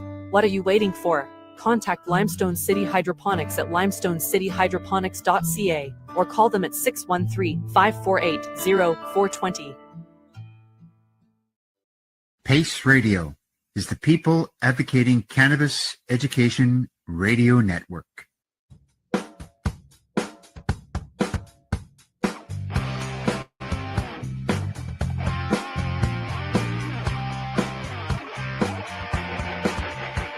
I'm having an awesome day, and I'm gonna make sure it stays that way. I'm having an awesome day, and I'm gonna make sure it stays that way. You're listening to the Pace Radio Network here at paceradio.net.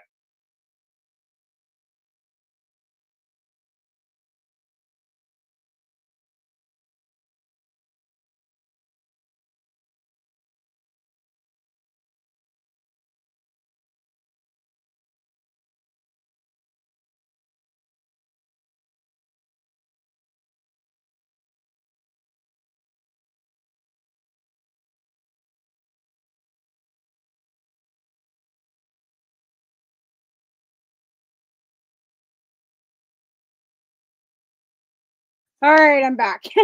Sorry about that. I had to run and get a roast for my friend in the freezer. Anyways, okay, so we're gonna go through this more. Hi, Cheryl. I'm glad you're watching. Okay, so these are questions. Natural health products containing cannabinoid oil for human use continued. Please refer to the packaging and labeling section of the discussion paper to help respond to the questions. They overpackage. Fuck. Given the potential for current health product and prescription drug use, is there a need to include a warning statement?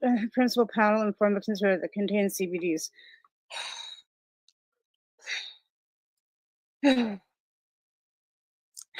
Warning label. No.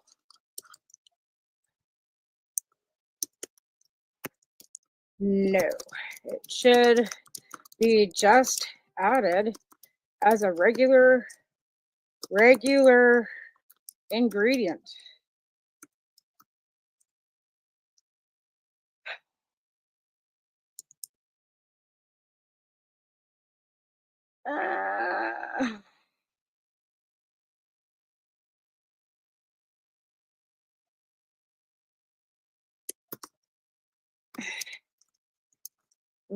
The labels and packages are over the top, are overdone. Okay, that's the answer to that one. Please describe the barriers or concerns with the clinical trials you are currently facing for products containing cannabinoid or further anticipate might impact your ability to produce evidence to support the safety efficiency of the NPCO. All of them, excluding people with criminal records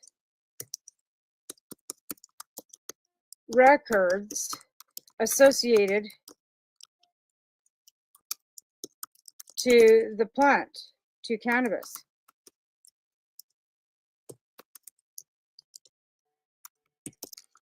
You have left a whole demographic of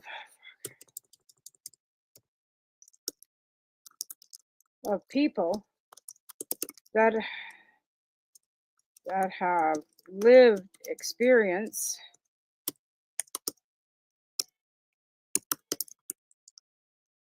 I can't spell this morning.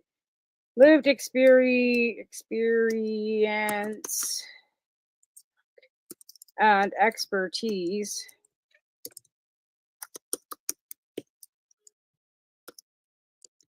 out of the whole Cannabis Act.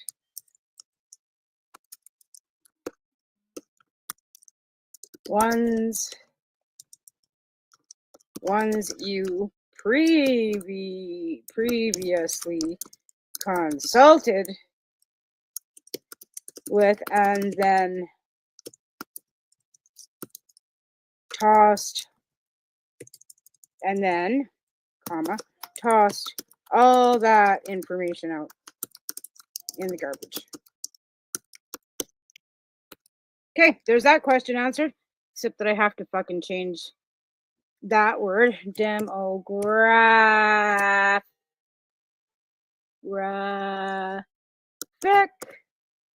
That's probably PH. Graphic. Yep, demographic. Because of course you gotta have fancy words like this. Experience.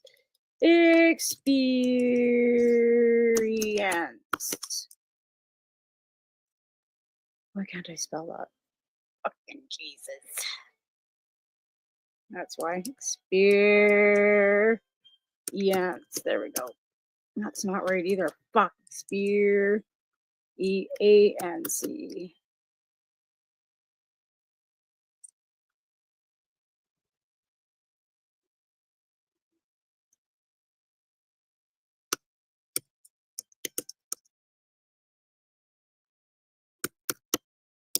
There we go. Okay, next page. That's wrong too. Fuck, man.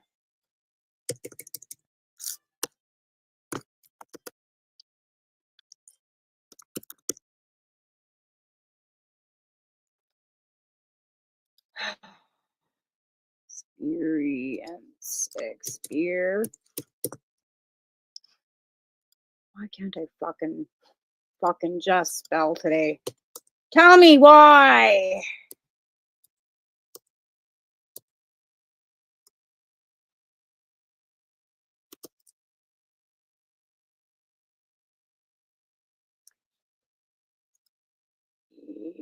ERIENCE.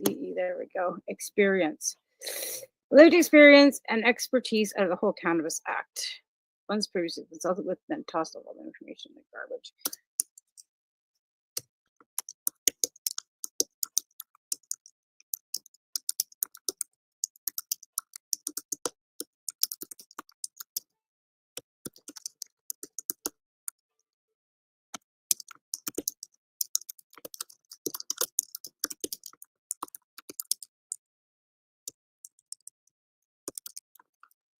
Cannabis. There's nowhere in the Cannabis Act that gives people that use cannabis as a medicine can use as medical the dosing that they require. That is higher in THC. CBD is never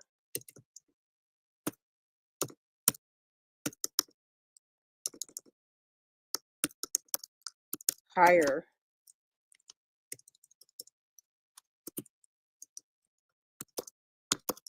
This also is misrepresentative of the full spectrum of the plant. Misrepresentative. I spelled that wrong too. Misrepresentative. Misrepresentative of the plant. Why am I not spelling that right? It looks right to me.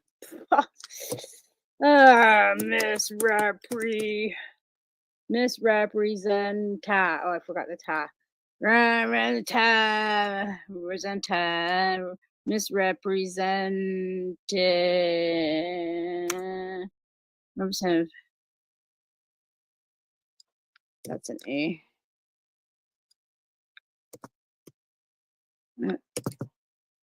AV.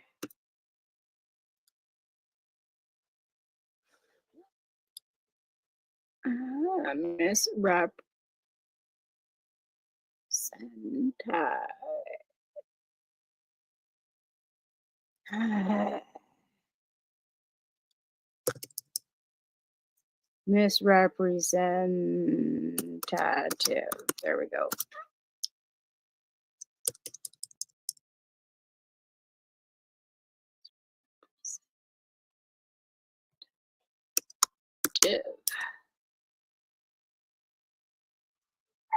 Misrepresent in there. There we go. Okay, next page. Oh my god. Okay, so now we got some more stuff here. It says consultation questions. Natural health products containing cannabinoid for human use control. Please refer to place. Where should be sold? Select all that apply. Health food stores. Online.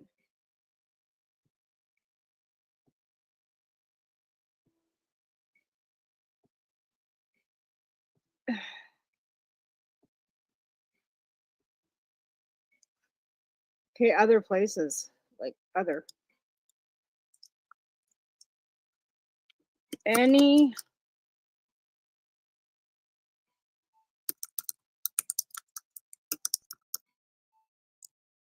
retail location, but you must start training people in the medical benefits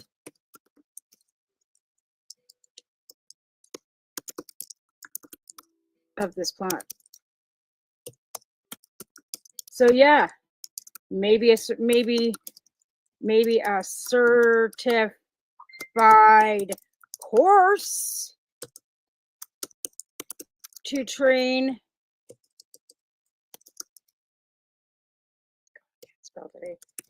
bud tenders, if that's what you call them.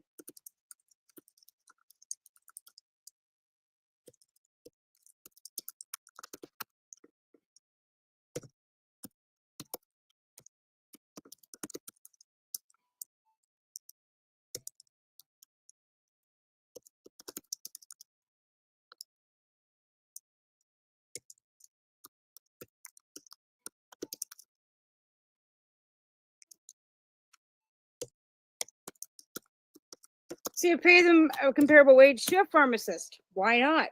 Certify them, train them, get them behind the counter so they can actually talk to patients and make it so it's more accessible for medical patients embracing the dosing. But you need to do the research and then certify those people to actually do that.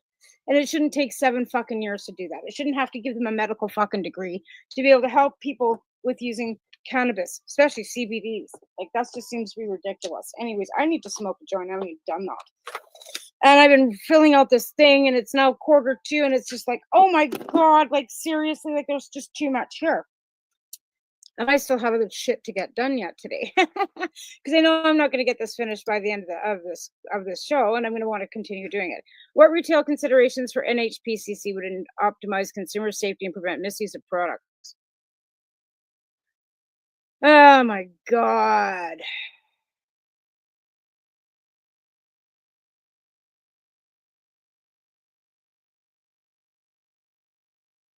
Allow it. Just allow general sales. Cannabis in all forms is the least harmful of any medicine, including Tylenol, that you allow anyone to access. Like, there's no age restrictions. There's no age restrictions.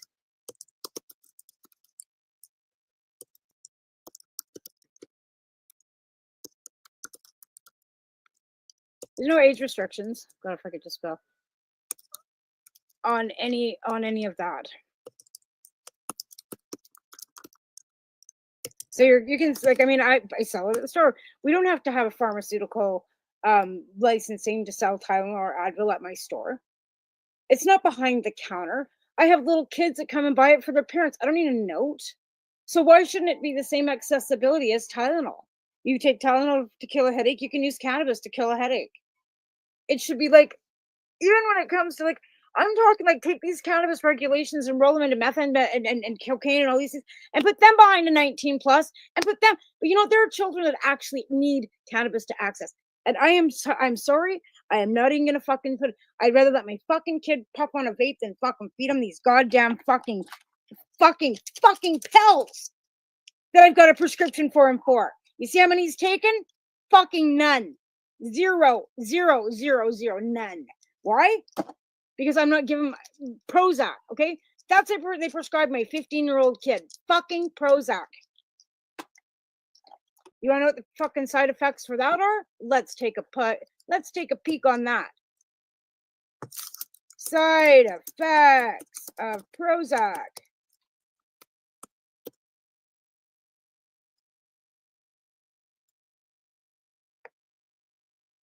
Feeling sick, trying to Floritide, taking Florentine with or after food. Headaches, being unable to sleep, diarrhea, feeling tired or weak. Like, kid already has enough problems with his bowels already. Do I want to give him any more? Nausea. He already feels shitty fucking half the time as it is. So I want to give him more. So these are side effects of Prozac that the doctors are more than fucking happy to hand your fucking kid, right? Never mind that they might fucking have more thoughts of suicide than they already fucking do, right? So you're gonna feed your kid that, but I'd rather him not. And I made that pretty damn clear to the fucking actual pediatrician. And I told the pediatrician what we were using, and the pediatrician didn't seem to have a problem with that. And if I need that pediatrician to sign a piece of paper to make it so that my child is illegal because he's not 19, he'd more than happily fucking do that too. But again, side effects of Prozac, nausea, diarrhea, every pharmaceutical that they fucking hand you, 90% of them have some side effect that have nausea, diarrhea, headaches, like. And what does cannabis help you with? Nausea, diarrhea, and fucking headaches. So what, you're going to take some pharmaceutical pills to make you feel like shit so you can fucking take some cannabinoids to fucking make yourself feel better? Like, that makes absolutely fucking no sense to me. Like, absolutely zero fucking sense. Just saying. And, this stuff here, too, like, I've actually tried this stuff. I'm not big on CBDs, but this is a CBD raindrop that was gifted to me by for the CSP or for me or for whatever, because it was given to me by the store that I purchased from, and one of my online they always give me extra stuff. I order online, they deliver it, and I always get extra stuff from them. They're very good to me. So yeah, like, just saying, like, do you want to have those side effects comparably that that you're basically counteracting with cannabis? Like, that just doesn't make any fucking sense to me at all. Anyways, we got about 10 minutes left of the show. And I'm trying to roll a joint because I haven't even done that yet. And I'm freezing to death. Like, I actually, like, it's not that cold, but now I'm cold today. I started hormone therapy, which, I said I wasn't going to do, right? I tried and tried not to. But the night sweats and the crankiness, just, yeah. But now I've got to go through a bunch of more fucking tests. She's not going to give me any estrogen or anything till she knows where I'm at. And I don't know. I can't remember the last time I had a pap test done. I'd have to look. Probably 5 years. I don't know. It's been a while. I've never had a mammogram. Apparently, I'm supposed to do that too. But when you got no boobs left because you lost all that weight, it really doesn't make any difference, right? That's how I feel. But again, apparently, I've got to go to a mammogram. So I got to have a mammogram and I got to have some blood tests done and. Yeah, all these nice, fine things that women have to go through. But one thing I was really happy to hear, and I don't care who you voted for. I know, there's a bunch of you fucking, blue Aryan fucking out there. Blue Aryan, that's what your new name is. Blue Aryan Brotherhood. That's a new name for the conservatives. The Blue Aryan Brotherhood. Anyways, we know that there's some of you are out there, but yeah, I was really happy to hear that the health research is going to be better access for women to have access to abortion, and women's health and research, which is something not one prime minister has ever said, including Justin Trudeau. So I'm kind of liking that. We got sirens going on, which I never like to hear. Because either it's because the fire department's always the front line for ODs. So it's either that or actually like the starting of wildfire season. So gives me the willies every time I see or hear that.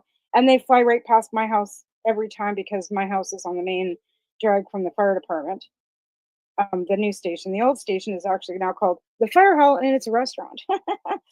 That's the one that I remember when I was a little girl living here. But they opened the other Fire Hall when I was still living here, I think. Can't remember exactly, but it's up the hill. So now they don't go from downtown out; they go from up the hill down and through. But yeah, they go flying past me every day. I gotta take that shit today too. Should have taken it last week, and I didn't. Actually, I'm trying to kind of curb that stuff because the fact that I'm working in the public and everybody's coming in fucking sick. And they're fucking snotting and fucking hacking and coughing and fucking coming in for cold medicine and shit at my store. So I haven't taken my methotrexate this week because I'm worried that I'm going to end up with fucking some sniffle cold of some fucking sort because some fucking idiot comes into and they're working sick. Like the one guy comes in, he goes, yeah, I'm working, I got 3 jobs And he's, can I get a tissue and a hand? And he's blowing his nose and fucking telling me he's been at work like that. And I'm like, dude, you're working at the barber shop. You come behind me like sniffing, like I wouldn't even fucking let you come near me, cut my fucking hair. Like, and you're not wearing a mask? Like, fuck off. Just the fucking disrespect of that people have for others. And that's how I see that. I see that totally fucking disrespectful. You know, walk into a fucking my store, hacking, coughing, sneezing, your fucking kids fucking snotting their fucking hands all over the shit, and you just don't give a shit. You're out there fucking spreading your fucking shit and you don't care. You're a fucking self-entitled piece of shit. And I'm sick of them. I'm sick of it. So I'm making this fucking, it is May the 5th today, because yesterday was May the 4th. May the 4th be with you. Today's May the 5th. By the end of May, this bitch will no longer be working at that store. Because this bitch is done dealing with fucking ignorant, disrespectful people. And that's the way it is. God, that shit's gonna bite to it. Pistol in Paris. Kingsley Indica. 27.1%. Limonines. I like the fact they're putting terpenes on here. 24% terpenes. So yeah. There we're at. That's where we're at, folks. So I guess we're going to wrap this up. We got about 5 minutes left of this show. Go back and see what I put on this last thing, and we're going to kind of restrictions. I couldn't find. Yeah, I got to fucking change the spelling because I can't spell. No age restrictions. New requirement.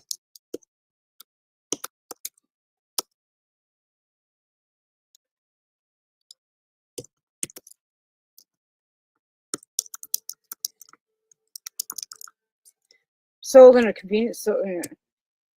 Okay, these things, these drugs are sold in the open at a 7-Eleven.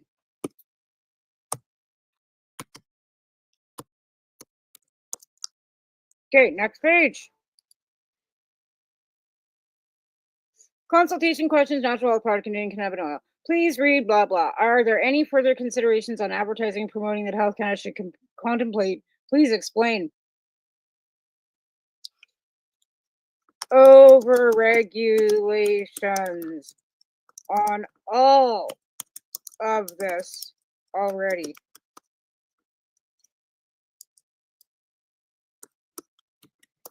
Period. That's the end of it. There's over-regulations on all of it. And that's what I'm just going to keep telling you. You've over-regulated. You didn't listen to anything we said. You know, like, seriously, there are children that need this medicine. Like, and CBD of all things, you're going to fucking make an age requirement, blah, blah, blah on. Fuck. CBD, honestly, does absolutely fuck all for me. Doesn't help me sleep, doesn't do anything. In fact, nothing. Okay? I'm going to fucking put that out there for you. So there's medicines that help some, and I'm one of those ones that anything that I take does the exact opposite. So, you know, they give people morphine, right? They give me morphine. You know what morphine does for me? It doesn't make me drool and slow down. It fucking gives me energy. It makes me fucking wide awake. You give me some stimulants. You know what it does? It slows me down, right? I've got attention deficit, right? So if I want to fucking add some energy, I take morphine. And if I want to slow down, I take Ritalin. Anybody else, it's the exact opposite, right? Antibiotics sometimes work, sometimes don't. Depends on what they are, right? So you have to know your own body metabolism and the over-regulation. Like, you know, when's the last time I got stupid giddies, high school high? In high school. Because when you're using for medicinal purposes, your body relates to that, and your cannabinoid receptors use that cannabinoid to help divert the pain, divert whatever, help with inflammation, take away that fucking headache, whatever that your body is needing the cannabinoid therapy for. We have cannabinoid therapy receptors for a reason, right? We use cannabis for reasons: nausea, headache, whatever. And inflammation for colitis, Crohn's disease, MS, cancer to help with nausea during chemotherapy, even eating oil can actually help some people shrink tumors. They found it very effective in some research done in mice. But again, like any other medication, cannabis doesn't work for everybody. It's not a cure-all, but it's there to absolutely help you if you can, right? A little update on my CSP. Unfortunately, one of my clients has passed away this last week. I was very sad to read that and find out about that. Like I said, we can't help everybody. Meanwhile, I've helped over 40 people in the last 2 weeks. And I want to thank all my sponsors that send me stuff in the mail, the people that help me out, because it's hard work. And losing a patient this week or a client this week really fucking sucked. Anyways, I'm sending love and condolences out to his family and anybody that knew him. Because he was actually starting to work at the day program, and yeah, he was starting to do. Anyway, his service will be at the Shuswap Banda, and that's too far away for me to be able to go to attend. Because he was from the Shuswap area. From the Shuswap land. First Nations man, yes. And it's unfortunate that it touches all of us. But generational trauma is really touching them in harder ways than us colonizers. Anyways, This is a reminder. on that note, Shower. I have to remind her to take my shower. This is a reminder. And you guys have a Shower. good week. And reach out to those you love, hug those who you love, because tomorrow's never promised. You have a great week. I'll be back on Wednesday on Pace Radio. And you can always find me live on TikTok, because I'm always over there flapping my gums. Have a good week, people. You're listening to the Pace Radio Network here at paceradio.net. The opinions of the individuals during this broadcast are their own and may not be the opinions of their group or other organizations they may be involved with. All medical advice during our broadcast is not a medical opinion and should be checked with your medical physician.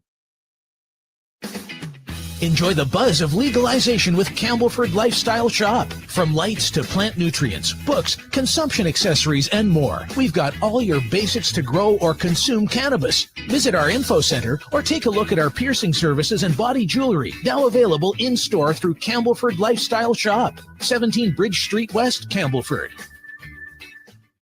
Limestone City Hydroponics is Kingston, Ontario's hydroponics shop. Take your growing to the next level and create the optimal environment with a tent kit, or maximize your yield with an ebb and flow flood table kit. Either way, Limestone City Hydroponics has more sizes and options to fit your needs. Are you looking for the power of the sun that adapts to your budget? Then look no further, as they have professional grow lighting. They have indoor grow systems that are easy and cost effective, with many options to fit your living space and lifestyle. Cultivate your growing potential. We have everything you need to succeed. And if you can't make it to the store, they offer local delivery to the greater Kingston area. Remember, when you're looking for experts to help you grow, then look no further than the locally owned Limestone City Hydroponics, 105 Sunderland Drive in Kingston, Ontario. Call them at 613-548-0420. We are people advocating cannabis education here at paceradio.net. Rerolled Saturdays. Check it out. Nothing but non-stop cannabis and psychedelic programming. Find it at 420pace.ca. Stay tuned. We'll be right back after this toke.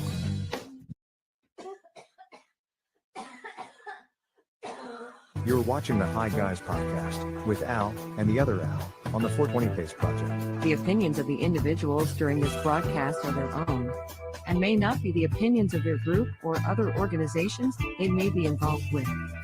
All medical advice during our broadcast is not a medical opinion and should be checked with your medical physician. Hey, hi guy, how you doing? You know, if we had started this show like 5 minutes earlier, we could have got you doing the audio for that cough. I was doing it while she was doing it too. Were- You know, I when I made that, I tried my cough, yeah. but it felt phony. Ah. So I used an AI cough. Yeah, yeah. Oh, just so you know, anybody's watching us on YouTube, make sure you hit the subscribe button wherever it may be. I don't know if it's up here or down here or wherever. Make sure you hit the subscribe button, anyways. Well, I know that once with the videos are up on YouTube, be it on 420 Radio, on Pace Radio, or on 420 Pace. If you notice, there's a logo down in the bottom right corner. If you click on that, it'll take you right to our YouTube channel. But that's only there after the video's been put out. Ah, all right. Thanks, Shadow. Super. Thank you very much. Appreciate Only that. the shadow knows. The shot. Yeah, he's back. Why he, they, because we don't know if it's he or him, her. Or... Don't use pronouns here. We don't know. We just don't know. It just says the Shadow. care. Right? I had a truck named Shadow. It's like the IRC. You never know who's behind that keyboard. You never know. That's right. Now you know a little bit more because there's like, I mean, hi, I'm here, you know. And with video calling and stuff like that, you know who you're talking to usually. Yeah. We both have ums. Okay, so today in the show we've got Al's got his list. We've got some recipes today, being it's playoff time in hockey. I got some game day stuff when it comes to recipes. We got some tunes. We got some product reviews going on, and of course we've got news, sports, and some entertainment throughout probably the next 90 minutes or so. Wait a minute. I have a list. What are we waiting for? I have a list. Yeah. Oh, okay. All right. Thanks. Hey, just so you know, Shadow's got back. He's in I believe that's he says PA, so I'm gonna say that's Philadelphia, Pennsylvania. Yeah. Well, yeah. And he tries to catch us guys all the time. Super. Thank you very much. Appreciate I just that. read something about some changes to laws in Pennsylvania, actually. Yeah, I think there is some cannabis changes there. And if there is, Shadow, let us know, okay? All righty. So what else we got today? I think we've reviewed everything. We got a video that you created. You told me that I won't like it. Well, just because, you know, they tell the truth.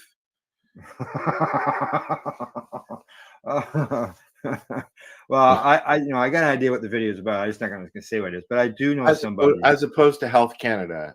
Yeah, I do know somebody who does deal with that. So, right. Other than that, what else? Oh, in our later on in our events, we'll probably be talking about the Global Marijuana March that happened last weekend. I don't Unless you want to discuss it now. No, I don't want to talk about it at all. Oh. Come on, there was 40 of us on the march. Okay. As we said, it was the dedicated old timers. It was. Yeah, there were a few youngins. There was a few youngins, but not many. It was this. Let's put it this way: the people you would suspect to be there were there, and then the people that you wouldn't expect to be there weren't. Yeah. No. Yeah. Yeah. It's like okay, so there was a comment that Amy Brown made that you know it's so different. Matt Myrna used to walk around and scream and yell in the middle of the road and cuss at people and call them out and talk to them about pot and blah blah blah blah blah. Where's Matt now? On his farm. Yeah, he's in his farm. Yeah. You know, Yeah, I mean, like things have changed that much. We've lost. I think it was Amy. We've lost some voices that were huge in. Oh yeah. Yeah. in Well, my Canada. friend Steve Bacon, he would always you'd always hear him yelling and screaming and Yeah. leading chant in those Yeah. days, and you could hear them echoing off the building. Oh yeah. But yeah, we can't say, let's get high or whatever, high, get used to it type thing. Come up with something.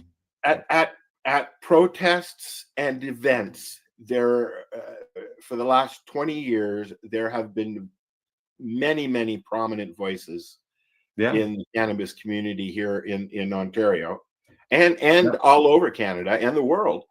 But the one that is missing for me the most is Tracy Curley. Yeah. Okay. Yeah.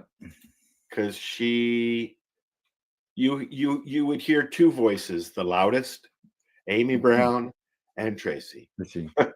I see we got another message. Syntax says, "What's up, hi guys? We're just talking about the global marijuana march that happened last weekend. Just so you know, in Toronto. I don't know what it was like in other locations in other cities. I think you mentioned during the broadcast there was one going on in New York. Yeah, Steve Bloom was at one. Yeah. Which is our time zone. We've done the hey, if you at an event and you want to join in thing, but that's a lot of hours to sit there. I see Syntax is from Detroit. Did you have a global marijuana march down there in Detroit? And I say down because we are in Canada, so we're a little, and we are in Ontario, so I'm higher than you. Yes, yeah. You're like 13 hours higher than me. You're still in the same province. I mean, I'm higher than you. Well, that too. Well, talking about that, what as the question asks, what are you smoking? What are you smoking, Al? You're fumbling all them words today. Oh, yeah, I know. Well, I've got as far as smoking doobies, out this morning with the dog. I had a mixed doob. I'm trying to do the RSO version or the FICO version of buds, not just mixing a bunch of stuff in together to get it. I do that all the time, bud. All the time. Yeah. So today was Trophy Wife mixed with some Cherry Dragon and some CBD Dragon. Oh. Yeah, I put some CBD in there, and so I mixed all three together and rolled a bunch of doobies up, about a dozen or so, and prepared for the day. It's hit and miss though when you do that sometimes. Well, I tried to mix it up good. Sometimes but sometimes, like, if you know the strains you're putting in there, you can calculate what you're going to get at the end. Mm-hmm. But sometimes it's hit and miss, and it'll just knock you out. Now, as far as a global march in Detroit, Syntax says that most events are like Hash Bash in Michigan are so commercially run. It's not like it used to. Yeah, be. None of the events. Although, there are a few groups of people around Ontario that keep trying. Oh, yeah. There's some events we'll talk about later coming up. Some are legal, some are not. Yeah.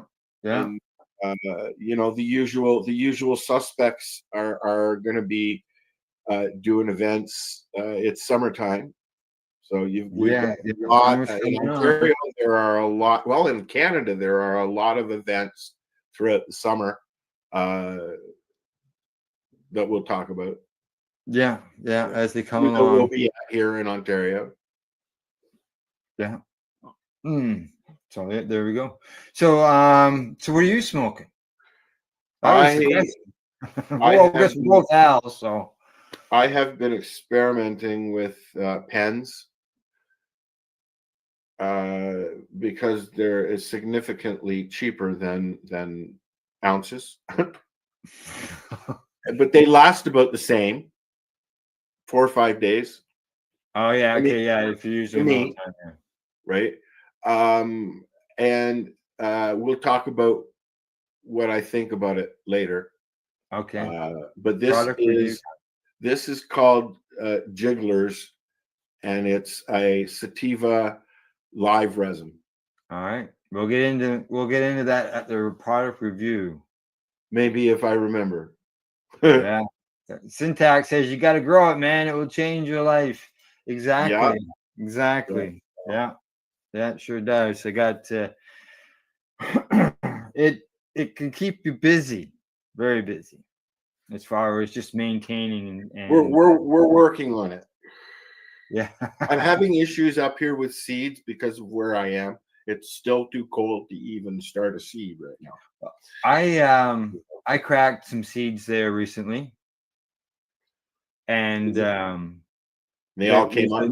Yeah, no, half of them came up, and these seeds were probably 5 years old, at least. It's still dropping down into the minuses at night. Yeah, no, not here. We're still in the plus. I woke up this morning, it was 14 degrees in the house because I turned the heat down, right? Yeah, the shadow mentioned strawberry cough.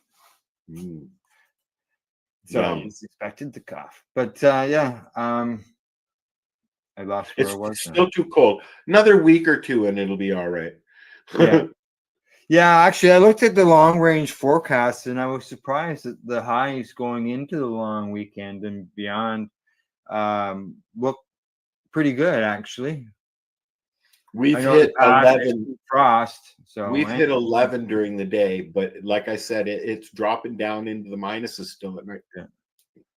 So as I was saying, I put some seeds in the pods just to see what happened. These were 5-year-old seeds. And now I got myself a Northern Lights and a Bubba Gelato. Oh, nice. Little seedlings, just little guys, just ladies. I'm going to say ladies because they are feminized seeds. I know that. On the Are you now let me ask you a question. The Northern Lights I had last year. Yeah. And that is a sativa. Yeah. And they are not a bushy plant. They're very tall and lanky. Are you going to be doing that outside or inside? Oh, it'll be outside. Because it's been recommended to me not to do those outside. I have lots of Northern Lights. I have number 2s, number 3s, number 4s, Yeah. The one that people are telling me that will go good here is skunk. So I'm going to crack some of those before I. Exactly. Syntax. I was harvesting every 2 months when I was doing perpetual gardens inside. Right now, I switched to going outdoors as far as my main harvest end of things because during a move, things just aren't set up yet, right? Yeah. So, right for now, yes, I know exactly what you mean. Been doing it for years, and I'm trying to get to that point. Oh, it's you know, you get if would allow me to, I would do it. Now that I'm growing outside as well, you get your big harvest, but you can get some little harvests doing the indoor end of things, sort of keep some things fresh. And then maybe you can find new strains that you test out. You grow them, you do a test during the winter in bloom, find out that you really like it. Well, you know what? Keep that and put it outside in the summer instead of waiting all summer to find out that the plant just isn't what you want. So somebody told me, a younger gent told me who grew up here. He said that skunk is the one that people grow up here. Oh yeah, and it's very hardy, and it can take and it can take cold. Yeah, because being a sativa, you want something done as soon as possible. Correct. Another one would be Durban poison, I've heard. Yeah, I agree. Syntax outdoors is fun. It is. It does. Keeps you busy too, just like indoors. Yeah. I have to break out the duct tape this weekend. Do you? Windows? My greenhouse, yeah. You're gonna have so many windows covered up that you won't be able to call it a greenhouse. No, I'm going to just do along the sides, and this is just temporary until I get a replacement panels. Yeah, It's, you know, for $200 I can get a set of panels. It's Can not you? a big deal, right?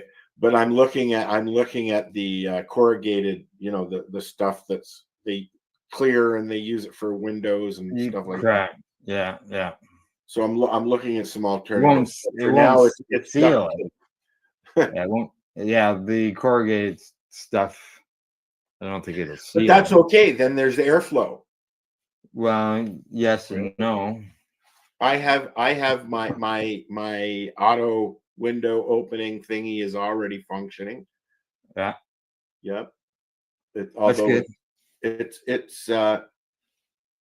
It yesterday afternoon it was 25 in the greenhouse with 5 panels blown out. Oh, really? And The because five's I've got gone, and you're still that warm. yeah, and the window was open as well. It opened itself.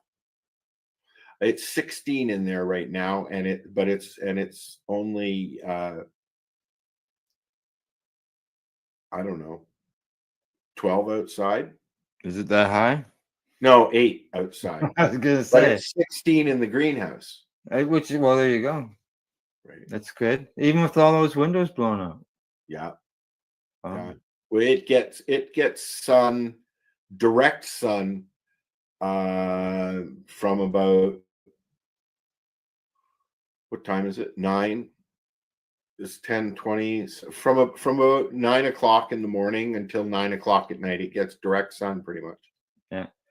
Before we get into the recipes, No. how's the bears? You know what, dude? I have not seen any, but one of the kids said that they had an alert the other night in the backyard. So this afternoon, I'm moving my cameras around for different angles. Oh, okay. And I gotta replace all the batteries. They tend to die real quick in the winter. The cold, for sure.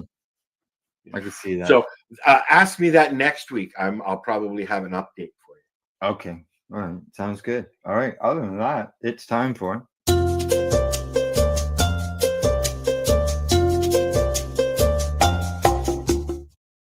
I have no munchies, so be careful.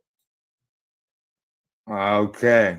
Well, I don't think this is gonna make you get the munchies. At least this one, anyways. Okay. First up, game day sub sauce. I like subs. Yeah. You like subs? Okay, there you go. You make yourself a sub, at home, and you got your own sauce. And the first thing right off the bat is 1.5 cups of cannabis infused olive oil. 1.5 cups. Normally, I'm used to seeing, a teaspoon.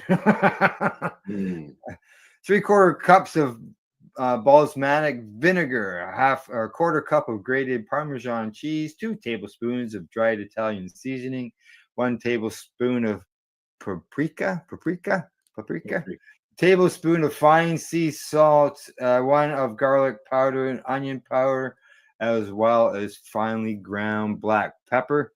Place all the ingredients inside your magic butter machine if you have one, and secure the lid. Push the blend and clean button. Why would you? Oh, is that really?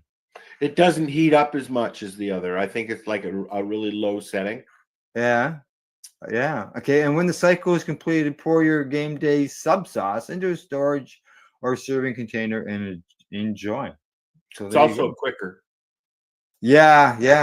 No, that's the first time I've seen anybody suggest to do something inside with the hitting the clean button instead of the other one. Right? It's just a setting. I mean, it's probably just a very low warm, but it's just it mixes the same. Do you have one?